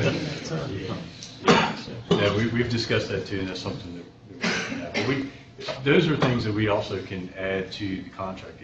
If damage is done to that road, then the design builder is responsible for repaving it at the end of the contract. So we have that flexibility there. The more information we can get up front, the more we can include in that contract, the better we are in the future. So again, the retaining walls generally start in this area, the roadway being depressed down. And you're probably thinking, that looks like an awful big bridge. The bridge starts here, it's got some green and gray, and it ends up here. It is, and there's a reason for that. It's because we have to be able to have concurrent dual left turns. So that left turn phase of that signal, when you're going northbound and that left turn light turns green and you go, the same things happen on the southbound side. And because of the geometry of the existing road, it causes us to have to stretch that bridge out, but it's very important. Otherwise, the level of service drops, the operation You're drops. saying that's because the road doesn't do this, it does this. That's correct. Right. There's a skew. Not only is there a skew between Rio and 29, but there's also a curve in 29. We got both of those factors working against us. But we had a comment previously, I think Mr. Wanchenk, you made this comment previously about the U-turns. Continuous left turns, I see them there. Well, I don't know about continuous, but they're separated from the left turn movement. Right. Because the U-turn happens back here. U-turns is what I meant, yes. U-turns. Right. Now, we don't necessarily have a continuous receiving lane on the other end, but the U-turns are something that really helps us improve the operation of the intersections. We were looking at level of service D, low D, put the U-turns in because we found that there will be a lot of U-turn movements, and that gets us up to C. In the design. In the design. Better than where we are now. Yes, better than where we are now. What is the level of service now? Chuck, correct me if I'm wrong, E to F? I think it's D to E. D to E. D to E now. So now we're D to E. So in the future, the traffic model is saying that it will be better in 2037, I believe, than it is right now. with this configuration. So minimal to no improvements or construction work along Rio, east or west of 29. That's going to stay pretty much like it is. But again, it's mostly in this median area. Now, Mr. Weinstein, we were talking before the meeting about temporary lanes, and you had seen something about temporary lanes, and maybe there was an opportunity for those to be permanent lanes. Right. And that's what the objective here is. You can see right in this beginning area that there's a little widening right here. And the first step of this major construction effort is to push the traffic as far out as we can, but not get into extensive right-of-way impacts. And that's what we've shown here. And that'll be a permanent condition. So we'll be able to maximize the number of lanes, be able to maximize the amount of shoulder space that we have. And this will all make it a safer facility.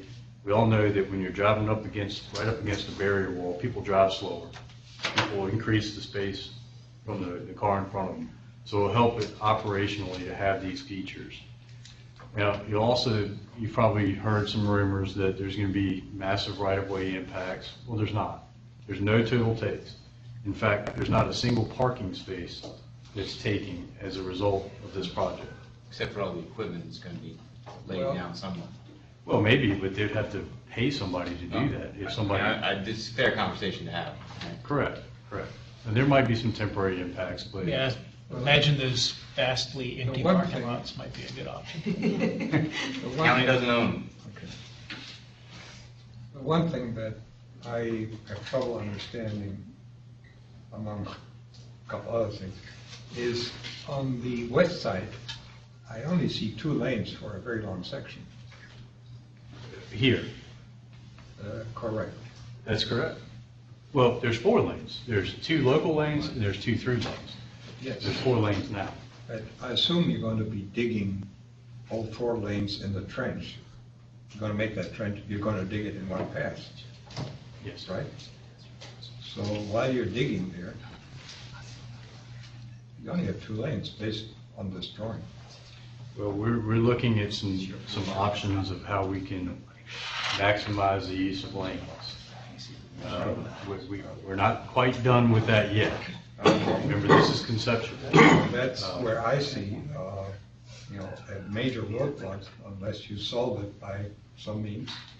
And I'm not going to make the joke about levitation of cars and all that, but that I see as a major issue. And as a matter of fact, you and I discussed this a little bit ahead of time. Conceivably, depending on some magic in the construction process of that wall, it may not be 2 lanes, it may only be 1 lane. So all the southbound traffic. No. I understand that you have some very fancy approach, I'd like to see it at some time, of building that wall without impacting at all that lane during construction. So I will grant you that you have I'd like to see it later, but that you somehow have managed to do that, which is unusual. But you still only have 2 lanes going southbound at that point. And I'd like to see how you resolve it. And I think you have a little bit of right-of-way left there, or am I wrong on that? No, well. You don't have any. We may have some right-of-way, but remember, there's some physical features that we can't hit. And the thing that is not shown well, it's shown on here, it's just difficult to see. If you look very closely, you can see we're showing the sidewalks. And this sidewalk in this location, for instance, up against the Hardys, is right up against that retaining wall. So we've pushed it as far as we can. Okay. And we feel like if we go any further and we hit that retaining wall, it's going to be a negative impact on that business. And that's something we've committed to. Okay. We're not Well, going to. The bottom line is somehow you have to tell us what magic you're going to do better than 2 lanes at best. Well, speculation, and we can all speculate whether it be good or bad. Now, what we're working on is a traffic model of the conditions during construction that will tell us what is the delay, what is it compared to what it is now as we go through this intersection. what we're seeing so far is that we're able to keep traffic moving at a very acceptable level through this intersection. We're not complete with it yet, but we're getting very close. And we'll have some more counts coming in. Yes. You're saying September. during construction? During construction. During construction. Yeah, Doing that's, a traffic model of the condition during construction to demonstrate before construction ever starts that this is what we're expecting is going to happen. the 2 lanes are going to be sufficient. Well, it depends on the duration. Okay. During construction, we said before, we're not going to go to bed and wake up and it'll all be done. Some extraordinary measures are being considered and will have to be considered by the proposers of the design build to greatly minimize any impacts of construction. But they're not going to be 100% removed 100% of the time. That's not going to be possible. Well, you mentioned extraordinary measures, and there are hints of stuff that's going to happen to alleviate only having 2 lanes, but you're not sharing those with us, did you? I did share with you the schedule of all the design reviews that we'll have an opportunity to participate in as the selected contractor further develops specific designs. This isn't a design, it's a conceptual drawing based on a lot of design concepts. And I know internal to VDOT, there are a lot of meetings taking place, and another one tomorrow, as a matter of fact, to look at specific means and methods. But the RFP that goes to the top 3 will focus more predominantly on outcomes and not means and methods, because, quite frankly, these contracting teams have smart people too that may think of something we haven't thought. They can have the smartest people in the world, but 2 plus 2 is not going to be 5, regardless of how smart they are. So somehow, somebody needs to predict, what these extraordinary measures would be to actually get the traffic through there with this physical space that's there. Well, And I mean, I'm not going to say it's impossible, because somebody is a lot smarter than maybe all of us in this room, but depending strictly on somebody that can prove that 2 plus 2 is 5, short of that, something, I guess, needs to be probably done before you throw it to the contractor and say, here, contractor, you make this work. Well, what we're doing is we are developing a scenario right now that we know will work. Right. We're not going to be prescriptive in the RFP and say, you have to do this. We're going to say, you have to meet this operational level of service. You have to construct a project that generally looks like what we described, an underpass, underwire, whatever it may be.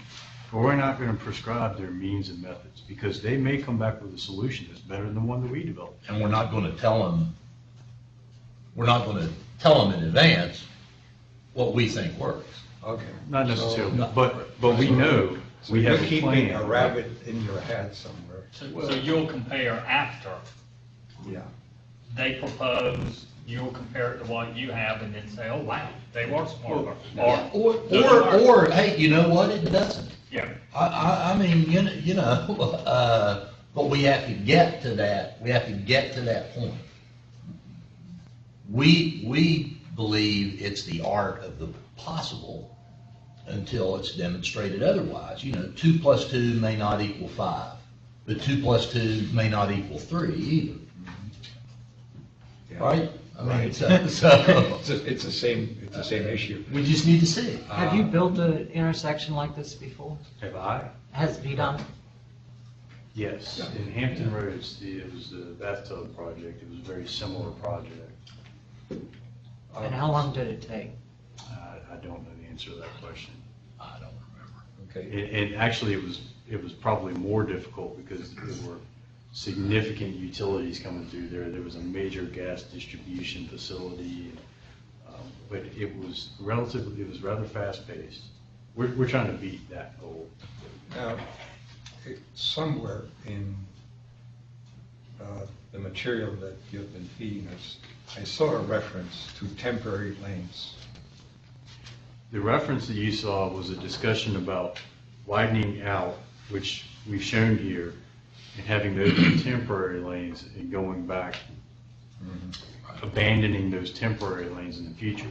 The reason that we've decided to keep them as permanent lanes is to provide us a better opportunity to provide wider shoulders, a safer facility for the rest of the lanes there.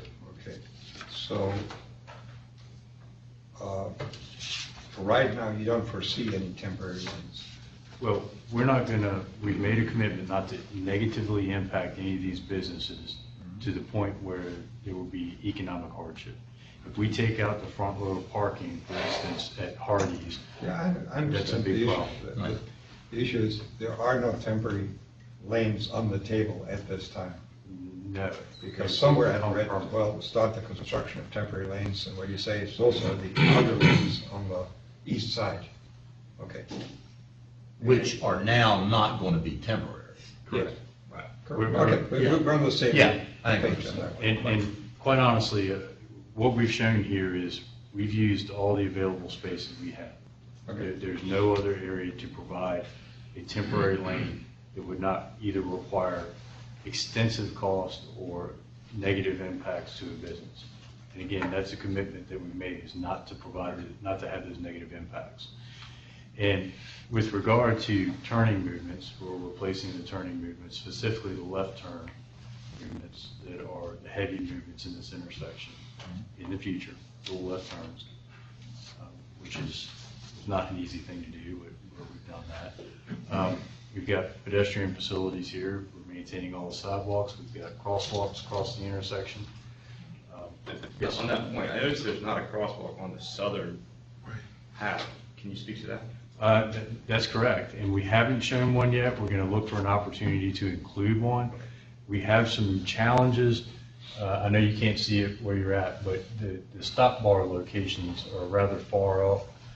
The geometry of that intersection is a little bit challenging, but we think we might be able to find an opportunity to get pedestrians into this, the green area here that's actually not a useful portion of the bridge, but still a required portion. So the intention is to have one there, on that? If we can find a way to get it there, it'll be there.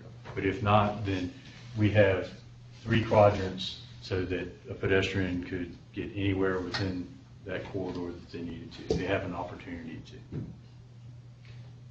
I would just emphasize, and I know you're doing it anyway, it'd be really important to try to make that happen because people like me aren't going to go all the way across. We're going to play the Well, you're not going to go across this way, though. Yeah. You're not going to go. No, not down there, but closer to the intersection. Yeah. We've got to get the turn. Yeah, okay, Just I closer get to the it. So that's a big deal. I think it's important. And that's something. If possible. Yeah. We're looking at that right now. Anything we can do to make sure that we get a crosswalk in there. Okay. One more thing, I'll shut up. But I just noticed that if you're traveling west on Rio approaching the intersection, at certain times of day, certainly more so than others, but a lot of heavy traffic dumps right onto 29 North. Yes. And could it be considered to make the outside straight lane a straight or right turn lane, so that the 2 lanes have the opportunity to turn right? That will help with stacking. It will also help with the opportunity to get left on 29 North so that you can turn left on Woodbrook. Well, I'll tell you, let me answer this real quick and then mirror that. Sounds like a quick no. We have made, no, it's not a quick no. We ran an analysis on this. We were having a lot of issues fitting this wide of a road within the existing footprint of the road, or, well, to not exceed, there's a retaining wall here. We knew if we crossed that retaining wall, we would be wiping out parking here. So we looked at everything we could do to stay within that. The one important thing that came from the traffic model that we didn't have was a free flow right turn movement from Rio westbound onto 29 north. And our traffic model was telling us we got a bad level of service. So as soon as we added that, the level of service went way up. That is one of the highest movements in the intersection, with the exception of 29 south making that left turn movement, that dual. So there'd be no signal for that, it'd be a yield. Well, kind that's, of situation. that's what we're, it's hard to see this alignment because there is that curvature, but this is not a through lane. So these through traffic that's coming in, I mean, we could look at a situation there where that could be a free flow right, it could almost be a continuous right turn. I've been very vocal. The highest number of red light tickets ever issued by far, by like probably 50 times, is the right turn on red at that intersection, right there at that. So you don't want us to put it in? No, I did. I'm actually I'm very vocal about not wanting to. Revenue down. Yeah. Ken, do we have extended time for the streaming? Okay, good. Yes. What is the grade level of the new road in relation to what the current grade level is? So how low is it going? So you're saying- And how high are the lanes? Underneath, Canyon right. lanes, yes. Okay, well, the local lanes are staying at the same level. Rio is staying at the same level. We're looking at about 22 to 24 feet maximum depression of that road. And how far does that go from the intersection heading south or north, either direction, is where those orange lines are? Yes, this is, you see in the northbound lanes, the retaining wall extends a little bit further. In the southbound lanes, it terminates about here. So here's the entrance to the mall. This is a little bit south of that. So, yeah, that would be a right in, right out situation. And how tall are the walls? In this section, down in this area, there would only be basically just barrier wall, you know, like you would see Jersey barrier wall. And as they start going down, then the walls get taller and taller. So as you move in this direction, they get taller and taller and taller until they're about 23 feet tall maximum under the bridge, depending on how deep the bridge has to be. What do those black numbers indicate? They're They're stations. So this is how we identify a location.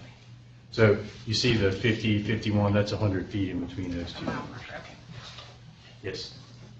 The next question I want to address, and I'm very curious how you're going to do it, is how you're going to build this bridge without blocking traffic on Rio, essentially separating Rio East from Rio West for months. Well, we can't give away all of our secrets right now. Well, That's why we're here. You get your secret. I can tell you this, we've developed a scenario where we've got precast segments. They're already built, they're sitting in a yard, waiting to go to the site. And if they can be lifted in place by a crane and set in place very quickly, the bridge can be constructed very quickly. Well, my question is, it's not just putting in the decks, and I understand precast concrete works very well.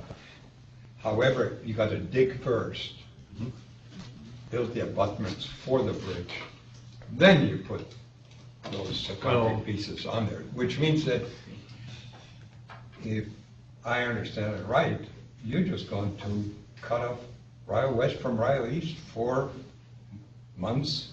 Imagine a scenario where we only dig 3 or 4 feet deep. Okay. And the abutment is already in place when we start, because it was constructed during nighttime work or something, under lane closures that were open back up during the day. That bridge could go in pretty quickly. There you will have to show me some diagrams or something, because you're going down 30 feet with those abutments. So, people think of an abutment right now as a very massive structure, but it doesn't have to be. Right. Well, okay, maybe we need a little private session so that I get educated. No, we're not going to do a private session. Okay, then you don't do a private session. Then do public. Well, and again, these are ideas we're working on. Right. They're complex solutions to complex No problems. question about that. So as we move forward, we can discuss them further. So what you're saying is at our next meeting, possibly, you will explain the magic of the 2 lanes and the magic of interrupting traffic there for just a week? Maybe, Well- maybe not at the next Or- meeting. We're gonna have to see, as this RFP is being developed, we'll have an opportunity to see what the outcome expectations are. We will be able to share more details as Dave and his team continue to look at them. We'll just stop a little bit short of telling the contractor or potential contractors everything we think about means and methods. But I hear the points you're interested in, and we're gonna figure out some way to come back with some examples of how that's gonna be done. Okay, because I think that's where your big challenges are, and I accept that the contractor may have some fantastic engineers, but I suspect that VDOT also has some pretty decent engineers, and that they can probably, unless they happen to be pure genius, they cannot come up with anything better than the VDOT people can go ahead of letting the contract. Yeah, but in all fairness, and I understand everybody's position on this. If VDOT and if I didn't think it was possible, speaking for myself, I would be the first one to say, we're not going to present this to the panel. It's just, it's foolhardy to make these commitments and then not be able to do them. If at some point along the way, for some reason, I was less convinced, I would say that. Just everything is pointing in the direction of being more convinced that this can be executed, that it can be executed well within the time constraints that we've established, not 100% pain-free, but reasonably pain-free. I just want to know the amount of the pain. Yeah, yes, absolutely. I understand it's not going to be pain-free. Yeah. But I want to know the amount of the pain. Yeah. And I also think that this idea of not telling the contractor what sleeve we have up our, what aces we have up our sleeve is probably not quite the right idea. We should have our ace and we should know what it is, then tell them, come up with a better idea. But I think the ideas on how to deal with those 2 lanes, how to deal with this construction, I think they need to be planned in advance. And then the contractor can say, I have a better idea, and if he does, wonderful. At 4 o'clock today, every team of smart women and men are going to have already done that, to an extent that they believe it's possible. Or they're not going to be, they didn't walk in the door. What time is it? It's past 4. So that's done. They will have all had a relatively, no, not relatively, they will all have been engaged in serious discussions with designers and will be pretty comfortable that they have a shot at this. Because they all know what we've been talking about May 23rd to September 2nd. And we'll get to see their qualifications. 3 of them are going to end up submitting designs, but I hear what you say, you want to see more, and I think we can show. I think we owe it to ourselves to know what the best plan there is that the very smart women and people at VITA can come up with, plus their consultants. And then it's always open to people that have a brilliant idea, that we cannot just put our head in the sand and say, well, this is a problem, we don't know exactly how to fix it, but a contractor Yeah, can fix it. nobody, if you've heard head in the sand, nobody knows how to fix it, then we are the poorest communicators that ever walked. Okay. That's not the case. These guys are spending 8, 10, 12 hours a day every day, because now they're determined to show you we can do this, that this can be done. So I hear you on the how you're gonna keep 2 lanes. Let's work on how we can demonstrate that. I hear you on the construction the methods breaking- and a little bit breaking more up on of means Ryle and Road. methods and on Ryle Road. And we can do that so that we can come back in a couple weeks and have some of that input, some of your input, respond to it and be able to discuss in more detail those points here. I think that's fair. It won't be a construction design yet. No, a conceptual. Yeah. Design, that's what we're doing. Okay, all right. But conceptually, we need to know how it's going to be tackled. In the worst case, where the contractor is smart, not smarter than anybody else Right, that I VDOT got you. and their consultants are, well, what's the extent of the pain? How long is it going to take to essentially cut the traffic on Ryle Road? You have to go to detours, and then we have to map out the detours, and it's all very interesting, but it needs to be done. Correct me if I'm wrong. Are we planning to sever Ryle Road? Well, we are planning to offer an incentive to a contractor, design builder, who can maintain traffic the entire time through the Ryle Road intersection.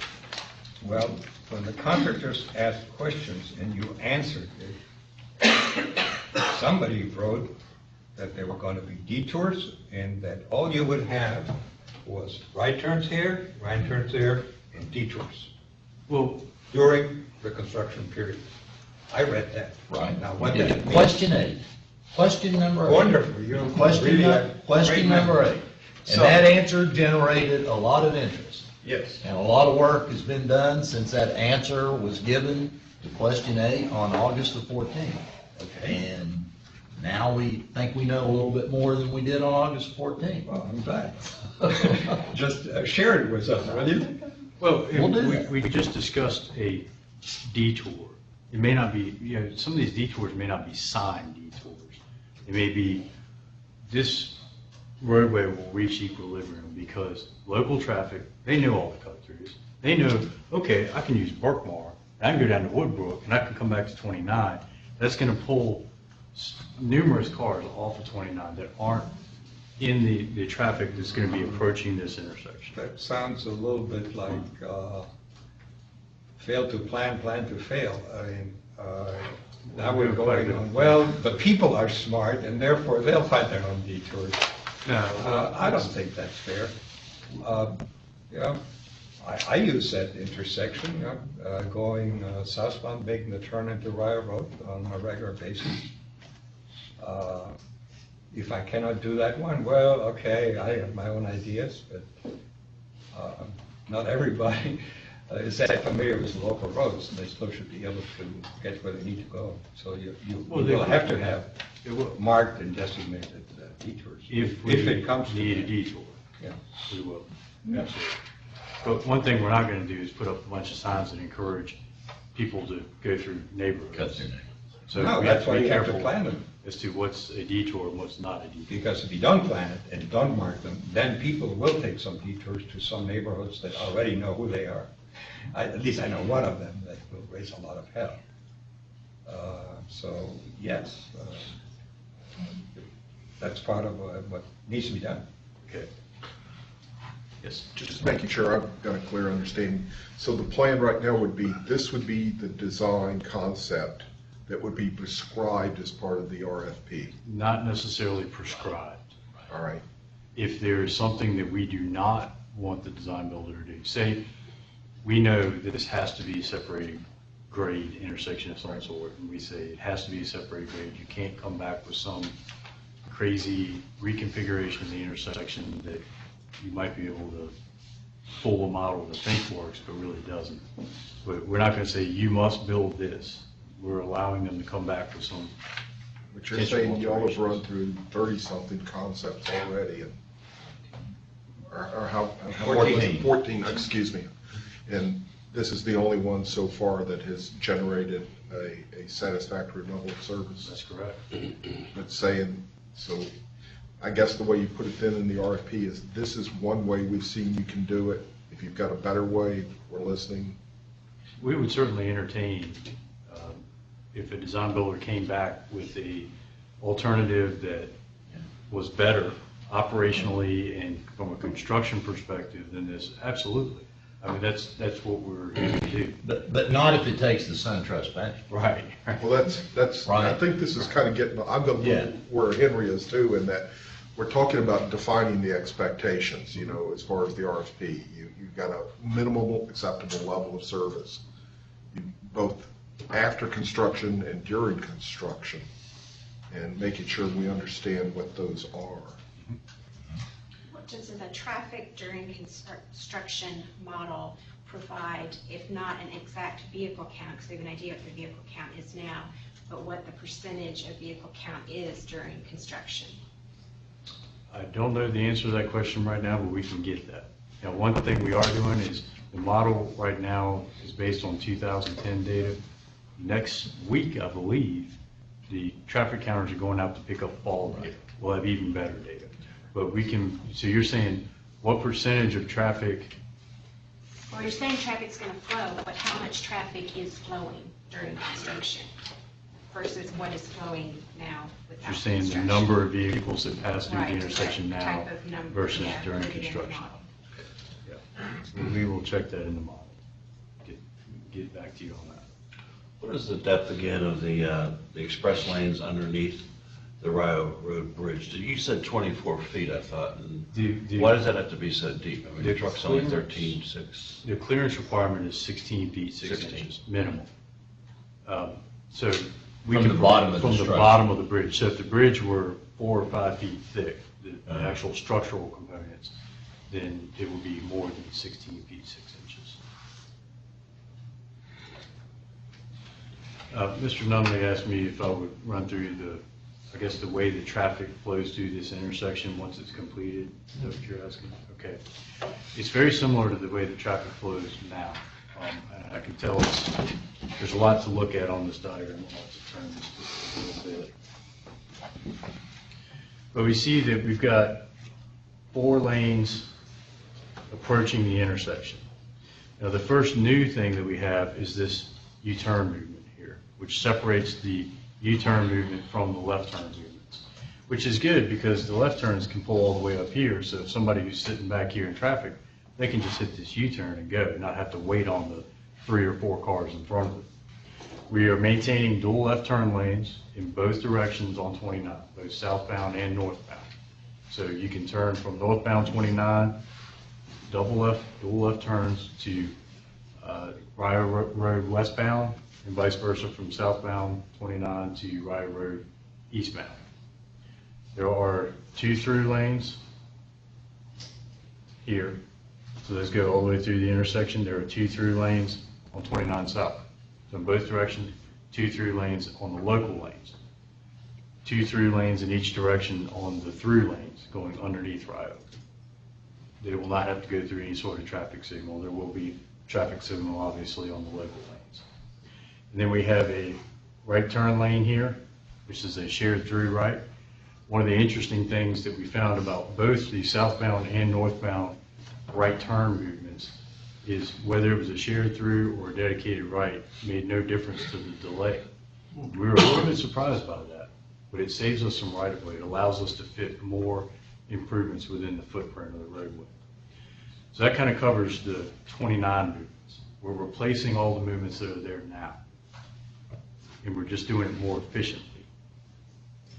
Along Rio, we're replacing every single movement that's out there now, every left turn, every through movement, every right turn with this design.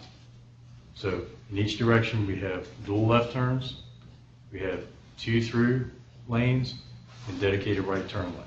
By replacing, you really mean we're maintaining all those movements. Yeah. Yeah. What we might disturb at some point is going back to the way that it was before. Does that answer your question, or was there a specific? So the people trying to make a U-turn, when are they gonna had the opportunity to do that, is there going to be some sort of light? There's a light here stopping this traffic. So a vehicle coming here could make a U-turn and they, at any time, if it's open, if they can get to it, they can make that U-turn and then merge into traffic. They just have to yield a little bit, right? They have to yield, yes. But if this traffic is queued up back to here, they won't be able to get to that U-turn movement until this light turns green, lets a few cars go through, and then they pull off and it lets traffic go through even faster. They're removed from that left turn movement.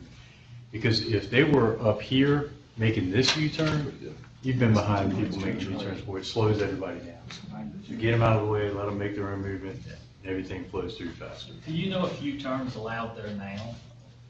No. There is at the red light, at the traffic light. Yeah, I couldn't, yeah, it's not, there's not. You have to yield to people coming out from Ryle Road and going southbound. People making the right, you have to yield to. But you can't make a U-turn. That's right. Yeah. I don't remember too many people risking that. Through there a lot, I see some almost. At what point approaching from either direction does a vehicle have to make the decision to stay in the local lane or go through? That's a good question. Way back here. So they're coming up and they're saying, do I want to go get a hamburger or do I want to keep going and just head on home? You know, they say, okay, I'm going to head on home. They make that decision back here. It'll be signed back, gosh, several thousand feet. So does the grade of the road change way back there as well? No, the grade of the road's the same all the way up to this point. This first piece is a little barrier. It's a crash cushion. But the lanes are begin to separate at that point. If you want to go straight through, you stay in this lane. If you want to. You can see there's a little triangular area right here with these little kind of V's in it. That's where the lanes start to kind of pull apart. And there's a lot of this. It's similar to an exit ramp on the interstate, but not as long, as exaggerated.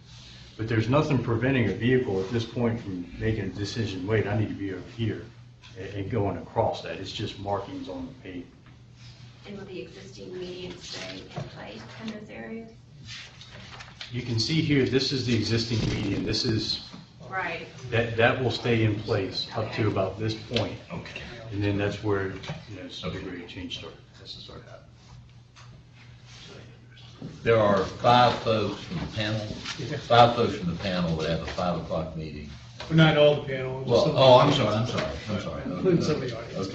Okay. Yeah. Well, So Chuck and Pete, so. just keep going, and if somebody needs to leave or if we're wrapped up, we'll be good. But keep. Okay. But we're going to come back with more information on the questions about number of vehicles, the number of vehicles, the lanes, and some more on construction techniques. One other question, because I got asked on the other part of Route 29, no change to the speed limit here as well? We have discussed, no change in the posted speed limit after construction. We've discussed reducing the speed limit during construction because of safety. Yep, okay, thank you. If Henry gets a flat tire in the tunnel, with what are his options? I mean, is there an emergency lane in that stretch?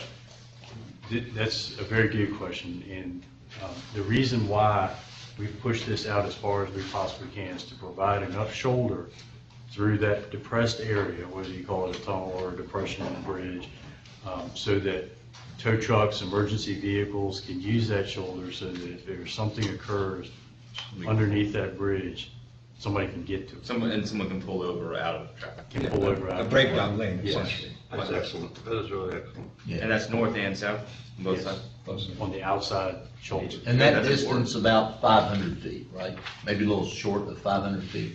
The bridge length? Yeah. Or width, as we call it? Uh, Yeah, it's like yeah. 190 feet. Yeah. But we felt it was important that if there was a situation underneath the Yeah. bridge, Definitely. that they were there.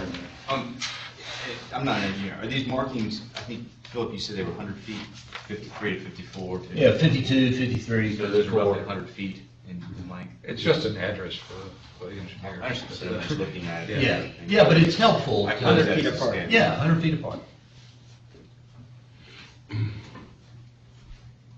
Okay, more questions? Anybody have another question? The landscape of the signage would be something that I think we would want to make known as far as what the aesthetic's going to look like entering. The landscape. The landscape of the sign. Well, what I mean is, what's this area going to look like? I mean, because hydraulic over the last 5 years has taken on a life of its own. Well, the highway signage up there is. mean that Yeah. big monster across Yeah, it. and I can't imagine this is going to be less.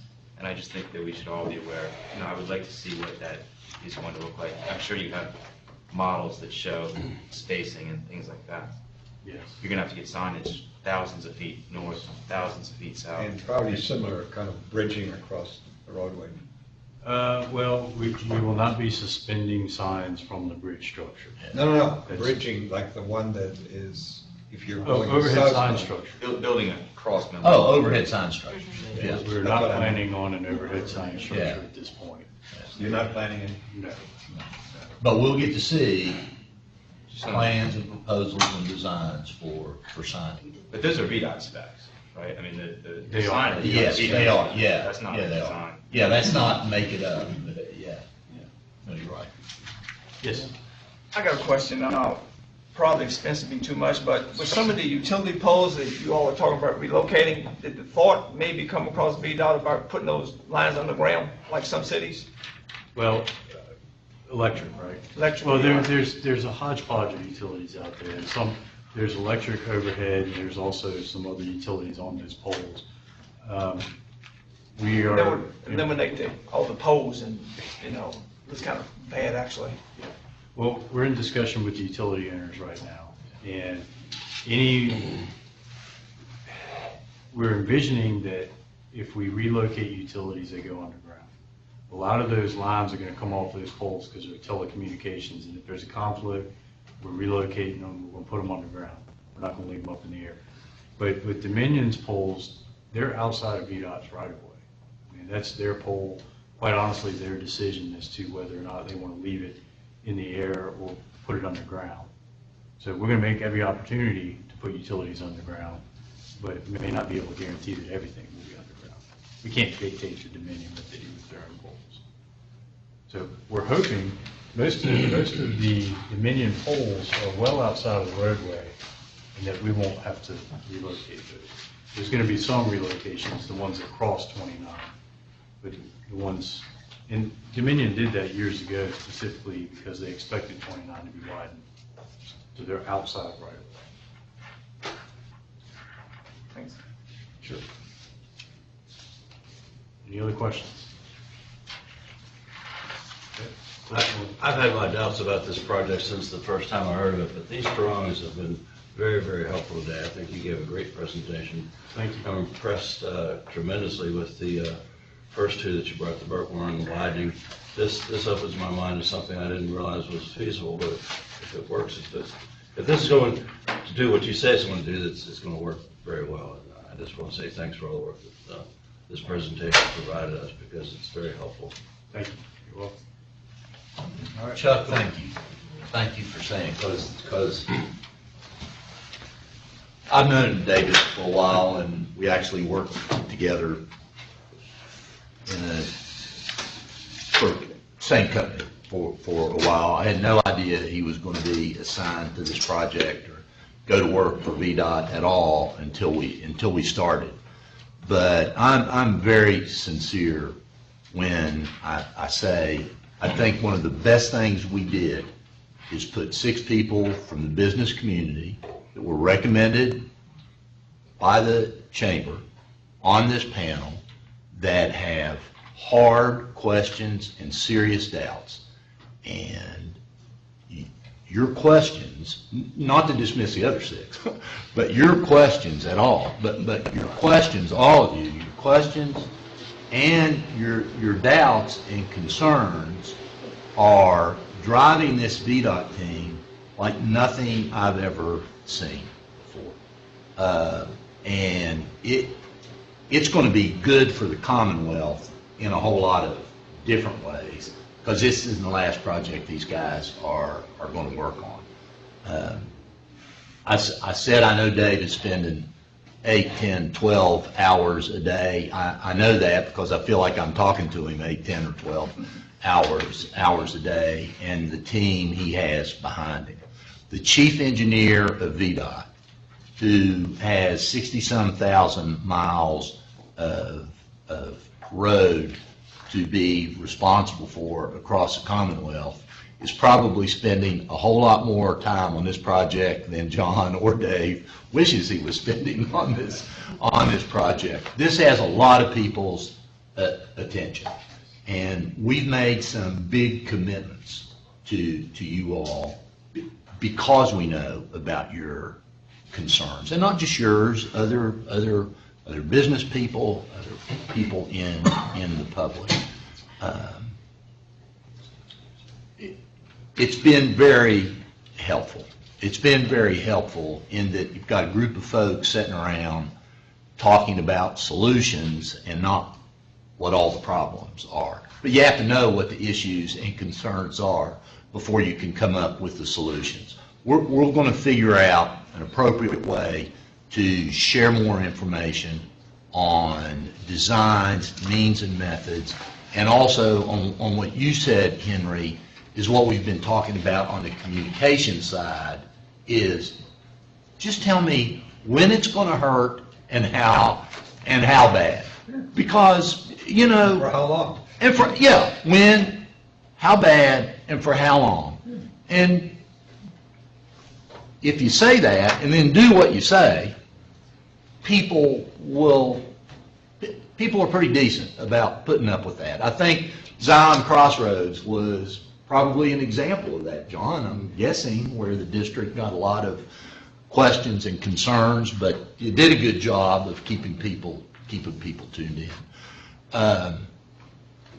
I really appreciate your attention in going through all these. I appreciate the fact that you sat here through 3 previous meetings leading up to this, because I know from day one this is what you've really wanted to see.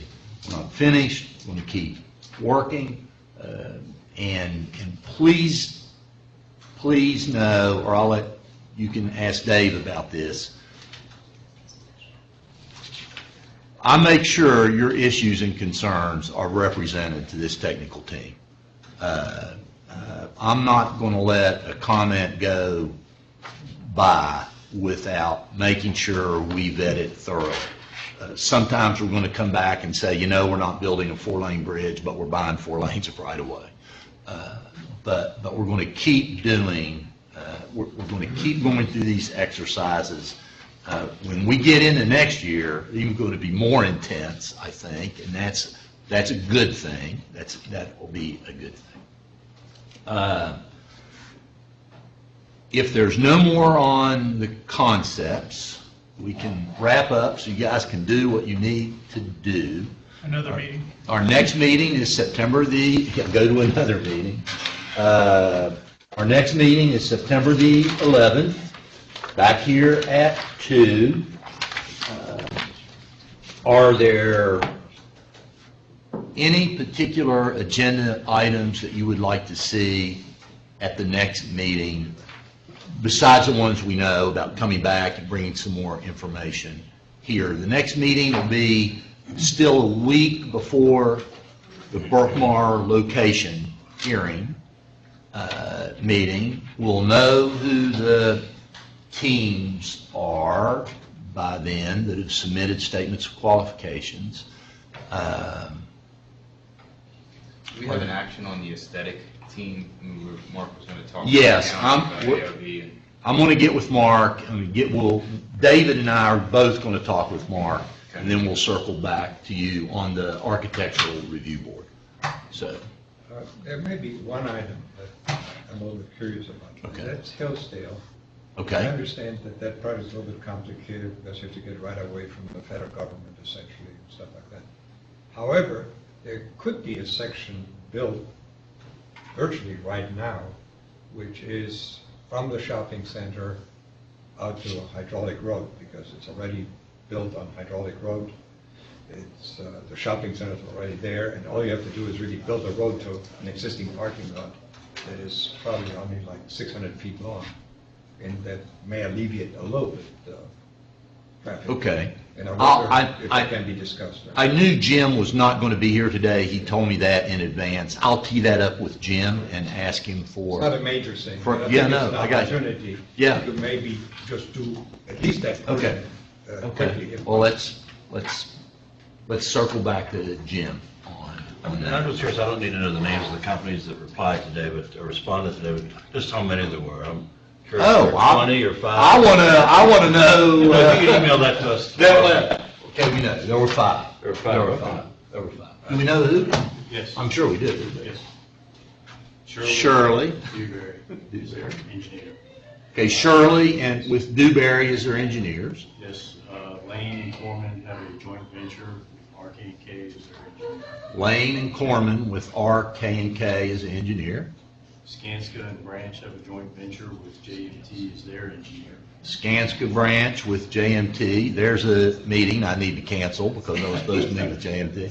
Skanska Branch with JMT, okay. Wagman and Parsons Transportation Group. Wagman and Parsons Transportation Group, And- which is not Parsons Brinkerhoff or PB, okay. Yeah. And Conti Enterprise with Lewis Berger. Conti Enterprises with Lewis Bertrand. Well, so there's 5 at the dance. We'll At least 2 heavy hitters that I reckon. We'll see. I We'll- don't know that much about it. see where that goes. Thank you, Dave. Thanks. Thanks a bunch. Some of those Thanks. companies, in addition to roads, make facial cream, but hey. Okay. Why don't we just keep going with you and we'll do the wrap up? I said what I'm Well, thank you. tremendously impressed with the way this is evolving. The first 3 meetings, I had my doubts about this thing, but the drawings today were a tremendous asset to this panel and to myself, and I think to the community once they see it. Thank you. Thank you. Eddie? I had a question, I don't want to keep anybody here longer, but I had a question that was asked, I've been asked. Once the completion, say, we get to the end right there, where Best Buy, you make the ramp it go up, for example, get back on 250 or 29. What about has VDOT have y'all talked about more about any changes going toward Barracks and Emmett Street with traffic, volume of traffic there coming through? Because they get backed up also, intersection of Barracks and Emmett Street going up toward the university. Because once you do the ramp up and where Best Buy and all that, you still got high volume traffic going into the city right along in there. John? To answer your question, short, we haven't had any discussions over and above the adaptive signal project to try to make traffic move smoother. Yeah, I was just asking to make it more smoother, going into that area. Gets back to that whole interchange discussion. doesn't it? Yeah. You should ask Jim that when he comes back. I hear it.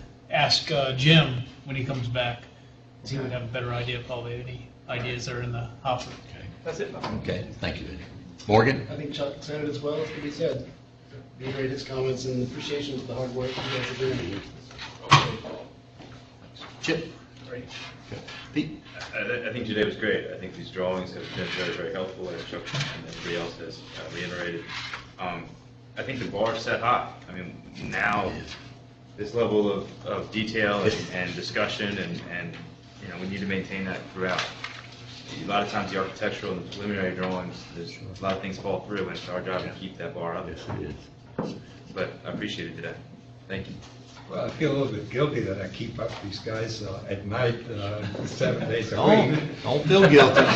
Don't feel guilty. I knew that I had a Don't feel challenge, guilty. and we got to the point, as you say, where we wanted to be, let's see drawings, let's get answers, see how it's actually done, and I think the next few meetings are the important ones to work on the conceptual design. Yes.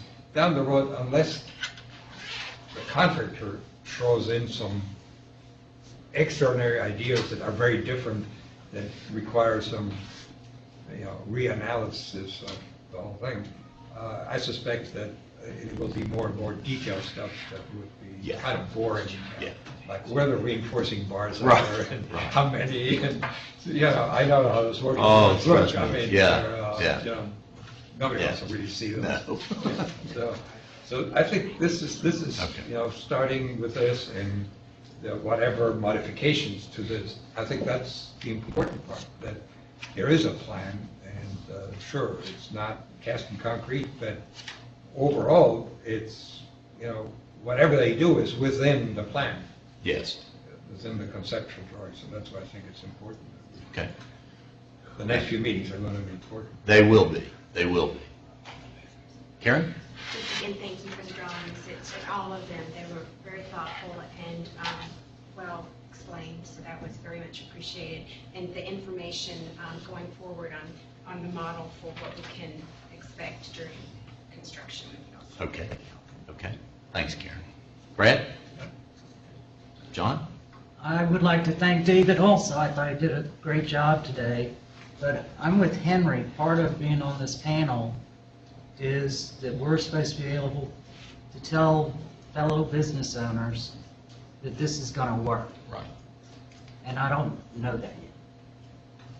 I saw good drawings, but Henry raises some really good points. Okay. Fair enough. Fair enough. We're going to bring back more to you. Bring back more information to you. Philip, if I could offer, this kind of came to me, if it would be of any help, and certainly open for discussion with y'all, if having the larger drawings like this would help people to come and see, we would be glad to host them in our offices. And let people drop in to see or not. It's just a... Let's see where we are. I think it is a good idea to get these out. I'd like one more turn of the wheel when we can come back with a little bit more of this information that we can address, just like I would sort of hate to put them out and somebody then call John and ask a question, and John said, well, that's what we're waiting to get an answer to. So I mean, it's, what you see there is certainly public. They've been up on the website since yesterday, so we're not hiding anything at all. But let's think about that and build that into our thought process for the next just 2 weeks from now. Can you bring these other drawings with you to the DoubleTree on the 18th, in addition to the one about Berkmore, so that if everybody has questions about Berkmore, they want to know about this? Let's talk. Let's don't answer it. Let's don't answer it too fast. Because see, I knew what he was getting ready to say. Let's wait. No, I didn't need to look John's way. Well, they all tie in together. Well, let's have a concern about all of them. So. Let's think through that a bit, without taking our focus away from the fact that that's a required location public hearing for Berkmore. Let's have a chat about it, and then if we can't, we can't. That's an idea. Okay. Hey, look, you put in extra time today. Brad's got to run. Yeah. I'm in the same meeting as Henry. Thank you very much. Thank you very much. Thank you. All right. See you guys later. What's the fastest way to get there? JPA?